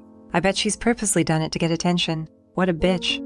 Lyla said in contempt after our parents returned to their seats for the next part of the program. Tyler has also been taken care of by the medic on standby. I don't get it. Why would they fall for someone like her? Scott, Lucian, and Quentin. All three of them love that woman. What's so special about her? She's mean and a snake in a sheep's clothing. Why would they rush to her when she doesn't even deserve them? The bond doesn't discriminate, Lyla. They're mates for a reason, I answered, my eyes looking for Quentin, who carried Tyler into a makeshift clinic nearby. I would never understand whatever reason is that. Why is she even here? Such a thick-faced girl. If she has any ounce of humility in her body, then she wouldn't even think of coming here. Gosh, she's an ex for a reason. At least have some decency to distance yourself. I smiled at her and swung my arm around her shoulder. It's okay. I would be a part of your family, so I have also come to terms with the fact that Tyler will be a constant sighting because of her ties with your three brothers. But you are now Quentin's wife. Freya, aren't you even threatened about this? Would you let that woman ruin your marriage because I know that's her intention from the very start? I'm confident that Quentin will stay true to his words, Lyla. He said it during the vow, he will protect me. That includes my feelings, Lyla. She took my hands and squeezed them. You can be confident with Quent, but not with Tyler. She can be the most cunning woman, Freya. Trust me when I tell you that she will do everything to steal my brother from you. Mark my words. The next part of the wedding ceremony began. Our first dance as a couple. I'm sorry for what happened earlier. Quentin apologized when we were already in the middle of the hall, just meters away from the beach, dancing to the sweet rhythm of the tune coming from the hired orchestra. I was just too worried about Tyler. She's got a low immune system, so she faints often. I didn't mean to offend you on the day of our wedding, Freya. It's okay, Quent. I perfectly understand. She's your mate. It's natural for you to feel concerned with her. I nodded, tightening my arms around his neck while staring at his blue eyes. But still. He pressed me closer to him, causing me to feel every hard ridge of his body. I've upset you. It's supposed to be our special day, but it did not go as we expected. I'm really okay, Quent. Things like that are beyond our control. What's important is Tyler's okay now, and we have the rest of the day to enjoy the wedding. I stopped when his eyes became filled with something else I couldn't put a name into. Of course, for the sake of our families and the guests. I finished my sentence to keep him from thinking that I meant another thing. He flashed a smile and compressed his grasp on my waist. Thank you for being so understanding, Freya. I just leaned my head on his chest and closed my eyes. Being this close to Quentin after being officially married to him while the ocean wind is kissing our faces just magically chased my worries away. But out of nowhere, Tyler appears with Scott dancing suggestively against his body. Her eyes were on Quentin, who just sighed and looked away. His hands on my waist gradually losing its grip. I let him casually move us away from the couple. But Tyler is too persistent to spoil our night by following us. BRB. From then on, Quentin tried to look unaffected. But him stealing glances at Tyler shows how he lost his cool, after which we were whipped into the huge yacht for the dinner party. The personal chefs were still cooking the menu, so we helped ourselves with a glass of champagne talking with Lyla, Clara, and Amelia. Quentin is on the other side of the deck busy chatting with the boys. Let me tell you guys about something. Freya, our family has a peculiar tradition. New married couples like you and Quent must bathe together in the lake on the island where we're going next at exactly midnight. They do this ritual so that the two of you will stay bonded forever and ever, Lila explained. No big deal. Clara shrugged. It's just like swimming in a public pool with just two of you. Yeah, no biggie. Amelia agreed. What makes it peculiar? Lila grinned and gazed at me. But the catch is, they have to bathe together naked. I almost choke in my drink upon hearing it. What? Me and Quint together bathing naked on that lake. That would be a torture for both of us. It would be so awkward. I can only imagine how that intimate scene would make me a ripe tomato in front of him. It would be so much better to do it if we're in love with each other. But I'm unfortunate enough to be the only one in love. So Freya, are you ready to go skinny dipping with Quentin? Clara teased me. I can only reply with a hiccup, which earned a hearty laugh from them. Freya's pavie. Here, you try this white one. Lyra threw a pair of lacy underwear on my lap from my baggage that was specially packed by my mother and continued rummaging from the inside. She lugged me into my room in the yacht after talking about their family's special tradition in the lake with everybody. I have to try this. I grimaced when I held the underwear over my head and remembered that this has the same fabric and design with what I wore when Quentin walked in on me in his room during the photo shoot. I can't wear it, Lyra. I just can't. I protested and put them back on the luggage. Oh, you want a sexier one? How about this? She gave me another one, but this time. The design is too vulgar, leaving nothing to one's imagination. The two cups of the brassiere are butterfly-shaped, and instead of the usual bikini bottom, this one is a thong. A freaking thong. I said a little too high, and why would I need this for? Sitting next to me on the floor, she beckoned the pair of bikinis and pointed at me. You have to wear this to make Quentin want you more. Did you see his face when he saw you in your wedding dress? He's blown away, Freya. What more if he would see you wearing nothing but this? He'd be a mad dog. But isn't it too much? He would think I'm seducing him. Lyra put her arm on my shoulder. Think about this way. What's wrong with wearing this for Quentin to see? One way or another, both of you are going to see each other naked in the lake later and in bed for your honeymoon. Honeymoon. My eyes widened. Yeah, honeymoon. Of course you guys will go on a honeymoon trip and enjoy yourselves up to your heart's content. She picked up the panties and put them on my hand. Wear this under your dress. Trust me on this, Freya. This will make any man want you, including Quent. You're a massively attractive babe. You only need a little boost, a little push to the right direction, and this is it. I was deeply moved by how Lyra took an extra mile to convince me. We're not that close. We've only just started talking after the announcement of my marriage with her brother. After that, we just clicked and the rest is history. She's motivated me not to give up on this marriage. Thank you for doing this, Lyra. I don't have any siblings, so it's all very new to me. Thank God I have you to cheer me up, he said in between teary eyes. You are most welcome, Freya. Now, go change. It's time to reclaim your husband. Whatever confidence I had in my room during my conversation with Lyra evaporated after we went back to the deck to rejoin the guests. On the far side of the yacht, away from most of us, were Quentin and Tyler. They're too close to each other. I thought they're about to kiss if they have enough privacy without considering the scandal it will cause. Why? What's wrong? She followed my gaze and cursed, What the fuck, Quentin? Oh. She covered her mouth and looked at me, worried for my feelings. Gosh, I can't with her. All three of them turned to me. I'm honestly fed up with her. I want to pull every strand of her hair and burn them all, and the stupid man ain't thinking. How insensitive. It's your wedding day, so he should be with you, and not with that witch. I told you, Freya, Tyler will do anything to get Quentin. She's so shameless. Look at how she openly flirts with your husband. If I were you, I'd run to them and show her who's the real boss. Lyra nabbed the bottle of beer from Clara's hand and drank it down. Are you just going to sit here, Freya? Won't you do anything? No, I don't like confrontation. Just let them be. But look at them. They look more married than you do. I spun back into their direction where they're still talking without a care in the world. The familiar kick of jealousy rose from within me at the sight of Tyler touching Quentin's arm. I've been more than understanding of the two before this wedding because I know how difficult it is to be in their situation. But the disrespect I'm seeing is beyond what I had imagined. I can't take it anymore. I'm too jealous to just look at them and do nothing. It's time for me to stake my claim on my husband. That felt so good to say. Lyra, can you give me some drinks? I gestured my hand while my eyes were glued on Quentin and Tyler. Sure, here you go. I gulped the content of the bottle and wiped my mouth. Freya, look at us. Carla took my hand. You got this. Show that Tyler who is the wife. Go and get your husband, sissy. You go, girl. Amelia encouraged. Don't let them make a fool out of you. Seize your man from that bitch. I need more drinks, please.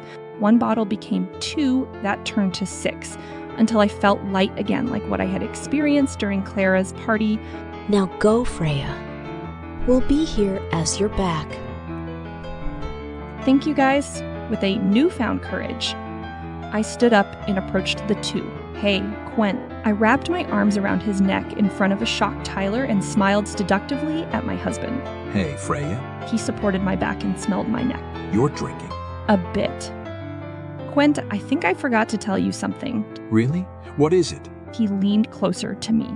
I angled my face an inch from his lips and whispered softly that you are mine. You are mine. Quent, only mine. Without thinking twice, I drew him in forcefully and crushed his lips with mine. Quentin's pose. You are mine. You are mine, Quent, only mine. She kissed me after saying that. At first, I was stiff, not knowing how to handle the kiss.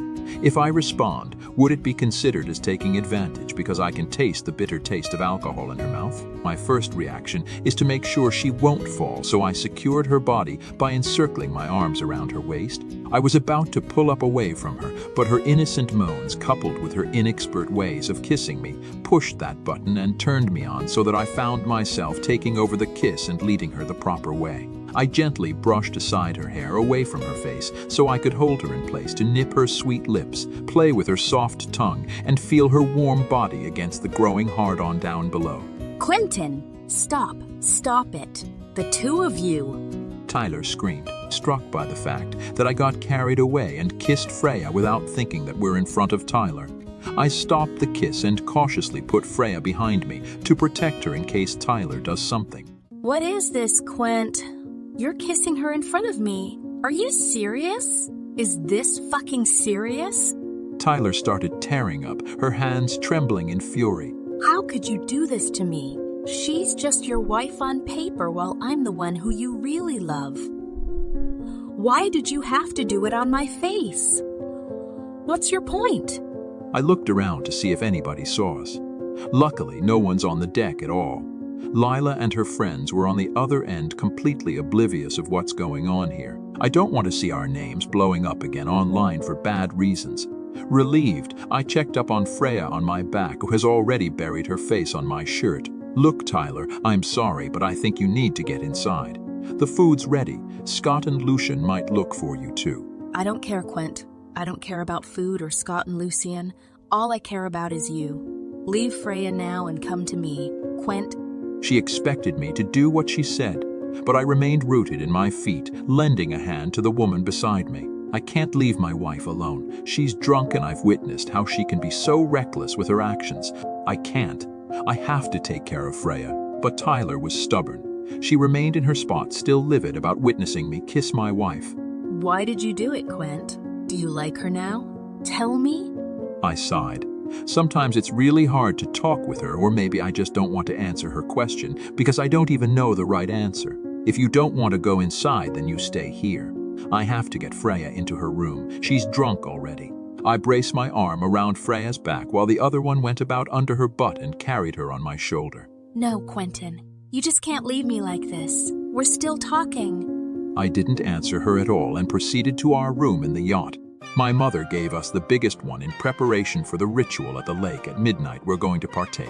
It's a century-old tradition in our families where newly married couples dipped into the lake naked to maintain the bond between them, gently setting her on the bed. I sprawled next to her and cupped her moving face so that we could look each other straight in the eyes. Why did you do it? Tell me, Freya. I coaxed her. She hugged a pillow and sucked a deep breath. Because you are with her when you should be with me instead.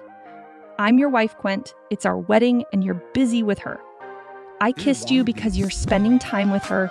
Shocked because I never thought that she's looking at us earlier, I took the throw pillow from her hand and raised her chin.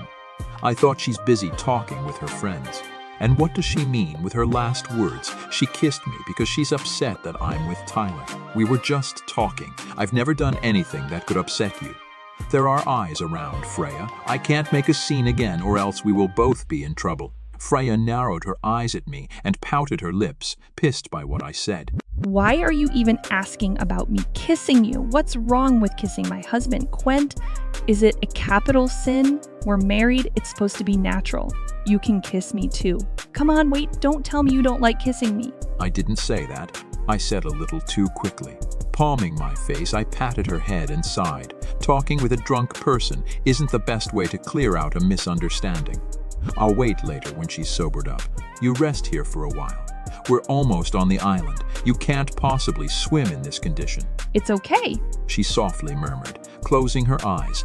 You're there for me, Quent. When I realized that I haven't clarified what she meant about her kissing me because I'm with Tyler, I caressed her arm to ask her, Frey, what do you mean when you said that you kissed me because I'm with Tyler?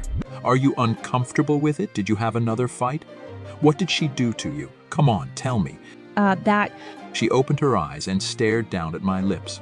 Well, I did it because I'm Before she could complete what she's trying to say, a knock interrupted us, followed by my mom's voice. Quentin, Freya, it's time to prepare for the ritual in the lake. We're already here on the island. Come out now.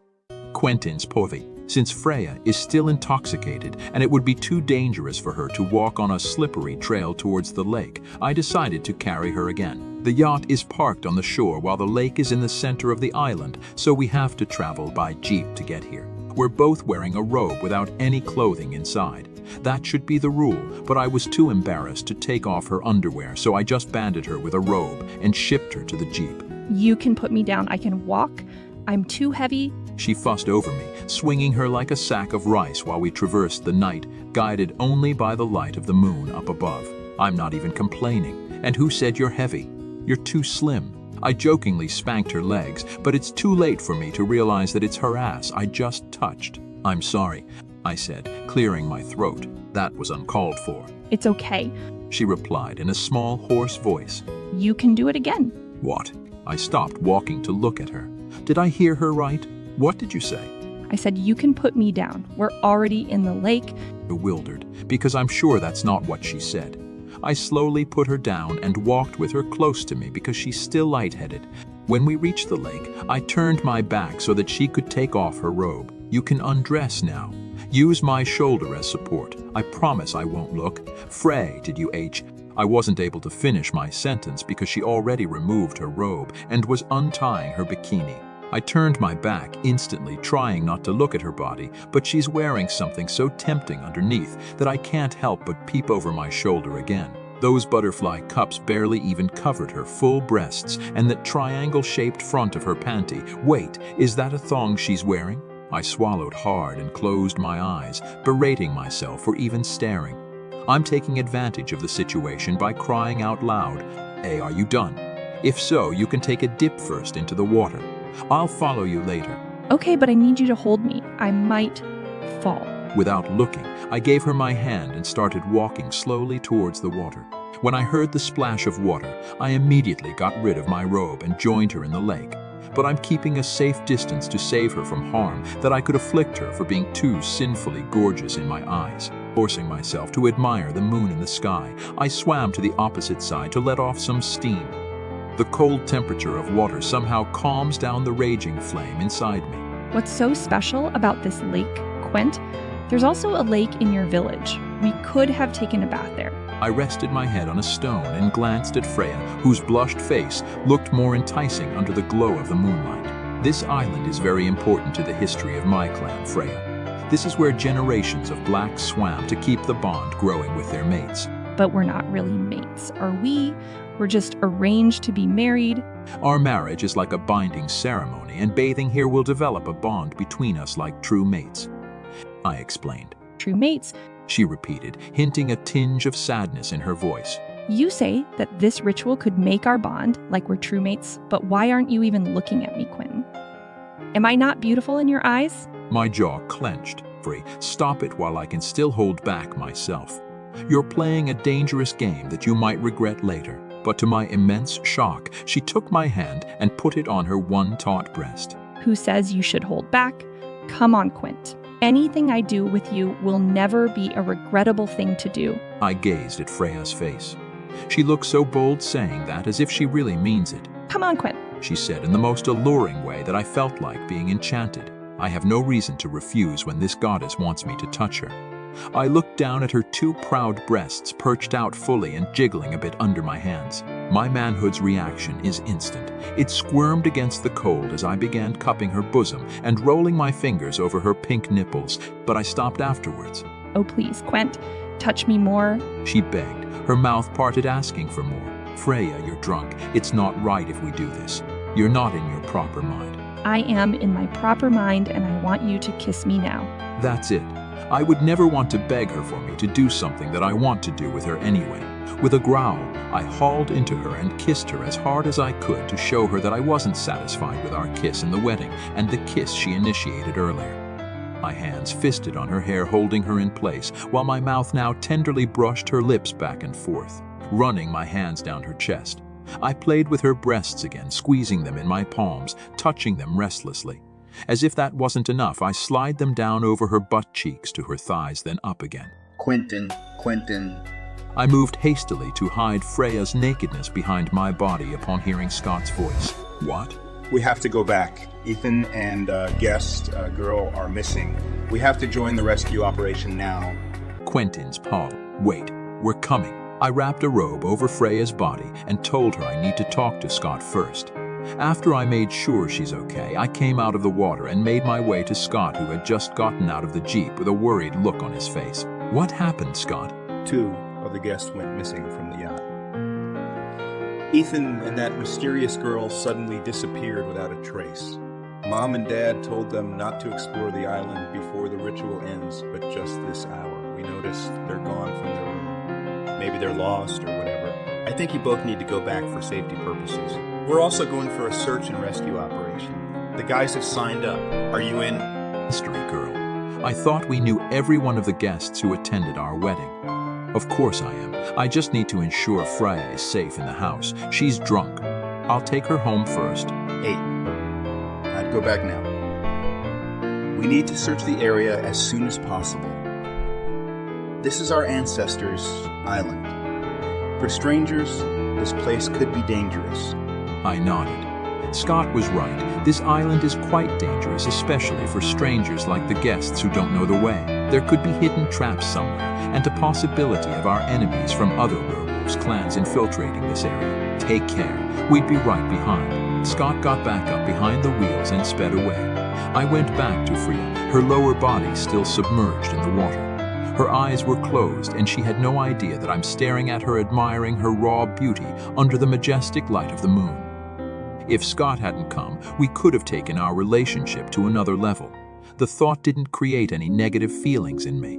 In fact, I'm quite fine with it. Being with Freya these past few weeks made me more accustomed to her. I slowly opened up to her, and despite my reservations at times, I find myself liking her as a person.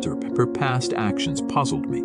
She's shy with me most of the time, but then she gets so energetic and bold with me when she has a drink. I'm afraid all this persona she's making is only due to the influence of alcohol. The thought made me awake at the possibility that Freya is being like this to me because she's drunk. What happened, Quent? 2 of the guests went missing suddenly. No one knows where they'd go, so we have to assemble a search and rescue team as soon as possible. The sun has not risen yet, and it could be really dangerous for both of them if they stayed here for the whole night. A search and rescue operation, she mumbled before looking away and being distant. Why, what's wrong? Anything wrong? You're not feeling good? You're dizzy. Wanna vomit? Should I pull up? She shook her head but didn't look at me. No, I'm good. I'm all right. I know something's not right. What did I say that could have caused her to act like this? I reviewed what I told her. I just repeated what Scott told me. What part in there could have triggered this kind of reaction from her? Confused because she's suddenly giving me a cold shoulder. I glanced at her side, but she's focusing her eyes too much on the road. Are you sure you're okay? Did I say something wrong? Did I do something you don't like? Again, she didn't reply. She just shook her head in denial. I just let her because I'm thinking that she's just tired. Or maybe she just wanted to doze off and can't sleep because I kept on talking. I relaxed at the thought. After a while, I looked at her again. She's not sleeping. Her eyes are still outside the car, deep in thoughts. I stopped myself from asking why again. I don't want to annoy her by asking the same question over and over again. A few more minutes before we arrived at the house, her silent treatment of me bothered me more than I could imagine. Before I could even scold myself, I stopped the engine and turned to Freya, who didn't even budge on her seat. "Are you okay, Freya? You haven't talked to me since the time I told you about the incident. Is there any problem? You're not feeling well." No, I'm all right. Just take me to the house. I knew then that something is really not right. She's upset and it frustrates me because I don't know what the hell I did wrong. I kept asking her, but she won't respond to me anymore. I parked beside Scott's Jeep. Freya hurriedly climbed out of the car, but I was faster than her. I was able to block her and cornered her between the seats. "I won't let you go until you tell me what's wrong." "No, really. I'm serious. I'm not letting you get inside the house without telling me what happened. Please." But Freya is inconvincible. She averted her eyes and won't answer me. "Please, Frey, tell me why you unexpectedly turned cold out of the blue. Did you change your mind? Did you regret what we did? Are you ashamed about it?" No, I'm not, she said meekly. "Then what's wrong? What did I do wrong? Come on, tell me. I don't want to end this special day like this. We already started on a good note. I can't waste it." She struggled to meet my eyes, so I cradled her face in my hands. "Please tell me what it is. I can't forever guess what's on your mind." I know. She finally answered. "I just don't want you to go. Please don't go to Tyler tonight. Quent." She whispered truthfully, a ray of desperation and sadness in her low voice. The first thing I felt after hearing her answer is shock and then confusion right after. Why would she think that I would go to Tyler when I told her that I'm going to the search and rescue operation for the 2 missing guests? What? I wouldn't go to Tyler. I will join in searching for the 2 missing guests. I know the area better than the others. I've spent a considerable time here when I was young, so I know the terrain best. With me around, we could have a better chance to find them. And what made you think I will go to her, Freya? I waited for her to answer me, but she just looked down and closed her mouth. I waited for her to answer me, but she just looked down and closed her mouth. That feeling confusion came back. Why did she suddenly become bothered with Tyler? I have to smack myself for even asking that. Of course, she would be worried for Tyler and me being together again. I made all the reasons why she would be wary of her. Things have drastically changed now. We're officially married and we're in the middle of celebrating it. If guests see us together, they might think we're cheating behind Freya on the night of our wedding. I could only imagine other rumors they could produce from that scene alone. Freya must have just been thinking about our reputation. She doesn't want us to be embroiled in yet another controversy again. That's why she's asking me not to go to Tyler tonight. I understand why you're doing this. You're protecting our names that could be dragged again in another mess, but Frey, let me assure you that I'm not going to Tyler tonight. I swear, I'm just going to help the rescuers and the other volunteers to look for the missing people. Come on, believe me. I'm telling you the truth. Finally, she met my eyes and nodded with a small smile at the end of her mouth. I released a heavy sigh and tapped her head. Finally. If you're going, then I'm going to. I wanted to help find them. They're my guests too, she said after a while. I stepped back to give her some space and then carried her into my arms. Quent, put me down. I can walk now. Don't treat me like I'm incapable, she complained. No, you're still drunk. You might trip or do something stupid again. Let me take care of you first before I go. But I wanted to go to you. No, you stay here in the room and sleep. Take a rest. Today was an exhausting one. We've traveled across the seas for hours, and I can't let you go with us into the woods. It would be dangerous. Who knows what would happen? You stay here? It's safer here? How about you? You said it would be dangerous, she uttered in worry. And take care of myself. We're all men in the group who can easily call for our wolves inside us. Apart from that, we're all trained to do this, Freya. We're all strong, so no need to worry about us. I'll be back here before sunrise. She fell silent before nodding. I understand. Please take care, Quent. I will. Now go to sleep. I turned off the lights and went out of the room in a hurry. If I don't, then I could really kiss her again and again.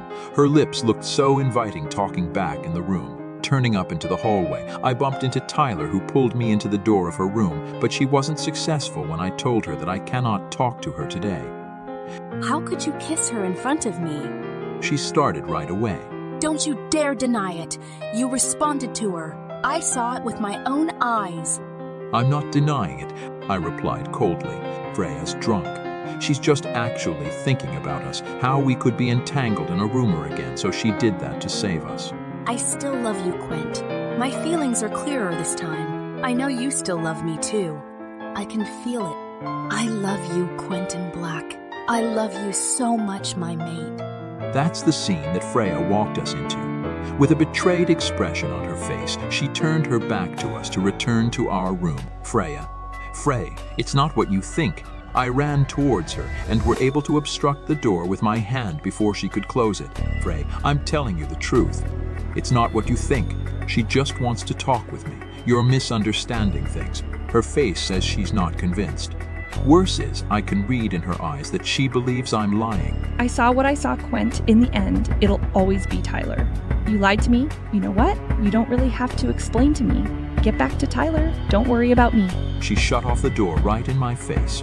I banged on it, called for her again and again until my voice gets raspy, but she never opened the door. Look what you did.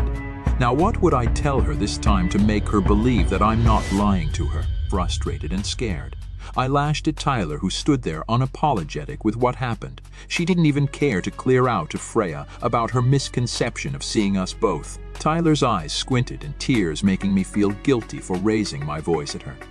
You've changed, Quint. You've completely changed after marrying Freya. You broke the promise you gave me as your mate. You promised we would be forever, but look what happened now. It pains me to say this, but you're not the man that I used to love so much anymore. Quentin's pawed. I wasn't the only one who changed, Tyler. Both of us did. Now please, excuse me. I need to talk to Freya. I went back in front of the door to knock. Frey, please open it. We need to talk. It's not really what you think. I'm not lying. Please open the door. Let's talk, please. It's just a misunderstanding. No answer. She's completely ignored me. I didn't give up. I continued talking, persuading her to talk to me. Go away, Quint. Leave me alone. Perhaps it's better to give her time to think. All throughout the night, I kept nagging at her, asking her what's wrong. It fed her up so she would naturally act like this. Okay? I'll leave you alone now, but we'll talk tomorrow. I will settle this misunderstanding. The sooner, the better. I'm going now to the rescue operation. Don't worry, we'll all be fine. Good night, Freya. I briskly walked past Tyler, who followed me into the living room. See what Freya is really like, Quint. She doesn't care about you. She doesn't even want to hear your explanation at all. She's full of doubts. She's a rich brat who only wants to listen to herself. Can you really live the rest of your life with a woman like that? I'm the only one who cares about you. I will fight for you, Quint. I will fight for our love. Snapping, I faced her and breathed hard. Tyler, please go back and rest. I need to go now. But, Quint. Please, I don't have the energy to do this anymore. We'll talk this out. I need to go. I didn't wait for her answer. I boarded my Jeep and drove into our point of rendezvous where the team, including Scott, Lucian, and Lyra, who insisted on coming, were already assembled. We didn't waste time. Any second that we spent lounging around could be a waiting death game for the missing guests. We already know the missing woman. She's Freya's friend, maybe one of the friends she met at a party. Lyra transformed her face into a wolf to activate her super smell ability while traversing deep into the forests. She stopped at a spot at the heart of the foliage and went down to smell the soil. This is clearly the work of someone who knows magic. It's definitely witchcraft performed by a witch or someone who knows how to use one. These footsteps, I can still smell the stink they left on the way. Lyra informed them and warned them afterwards. Be alert, everybody. They could have left a trap made out of magic that is harmful to us. All of us were cautious as we tread the forest floors. Witches and humans who have a way with witchcraft are the biggest enemies of werewolves. They could kill us, imprison us, and maim us using their magic alone. As we approached the end tip of the island, a piece of paper stashed on a tree was caught by my super eyes. Jumping at the tree and taking it in a precise swoop, I opened the small paper which revealed a threatening note. We have Morris's baby. Make one wrong move and expect to see how we turn it into dust and deliver it to your doorstep. We went all silent, overwhelmed by the heavy obstacle ahead of us. This is actually bigger than what we've initially thought. Freya's Poich, I woke up feeling sordid all over. My head is yet again having a war with my own bones. It's being barged by a hammer this time. I tried to recall what happened last night, but my head is an empty slate again. Unlike the other times when I was drunk, where there were some snippets that gave me small hints. Now it is completely far worse. I was so drunk that I could not remember anything at all. The door opened and Lyra came in carrying a cup of tea for me. Thank you. I took a sip and felt myself being transported directly to heaven. Gosh, that's so refreshing. Glad you're awake now. You remembered what you did last night? She teased me, feeling uneasy and nervous at the same time. I bit my finger and shook my head. What did the great spirit of alcohol make me do this time? Oh, so you don't remember kissing Quentin in front of everybody? What I did? I shrieked. Memories start coming back to me. The jealousy when I saw Quentin and Tyler together, the kiss and the bathing at the lake, everything flooded my brain. A last memory left a bitter taste in my mouth. Quentin lied to me because she met up with Tyler after he promised me he wouldn't. The guests, have they found them already? No, unfortunately not yet. Upset because of what happened, I decided to divert my mind. Then I joined the mission. Lyra, I'll help.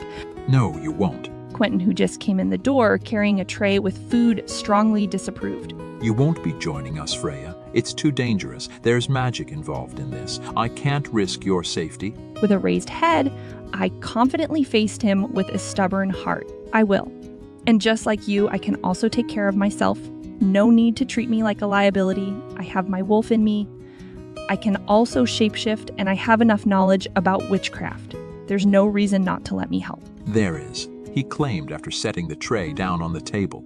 Your safety is my topmost priority. I can't let you go there. It's too risky. No one knows what lies in there. Please, Freya, leave it to us. Stay here where you're safe. No, I won't just stay here and wait for the news. I've made up my mind, Quentin. I'll go with the team.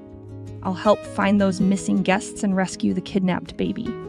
I can do it, and no one should say otherwise. But Freya, I looked him dead in the eyes. No buts, Quentin. I'll go whether you like it or not. Nothing you say or do will make me change my mind.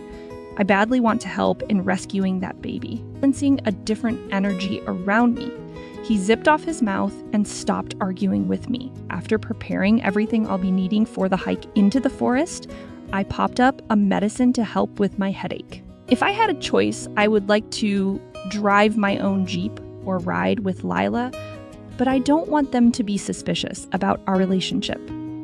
I don't want them to know that I had another falling out with Quentin. During the trip, I can feel his glances at me. He made sure I would feel his presence by helping with the seatbelt, asking if I'm really all right or if I was hungry or thirsty. At some point in time, he made it clear to me that he wanted to clarify a misunderstanding last night. I didn't go to Tyler last night. What you saw is purely just coincidence. She went to me to talk to me, but I refused. That's because I promised you I won't.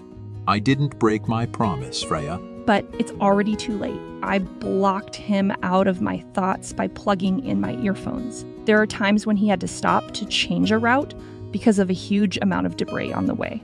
He would talk with me, but I would just ignore him. After arriving at a spot to rest for a while, Quentin left me for a bit to get the equipment, supplies, and food from Lucien since he has the biggest Jeep. Stay here.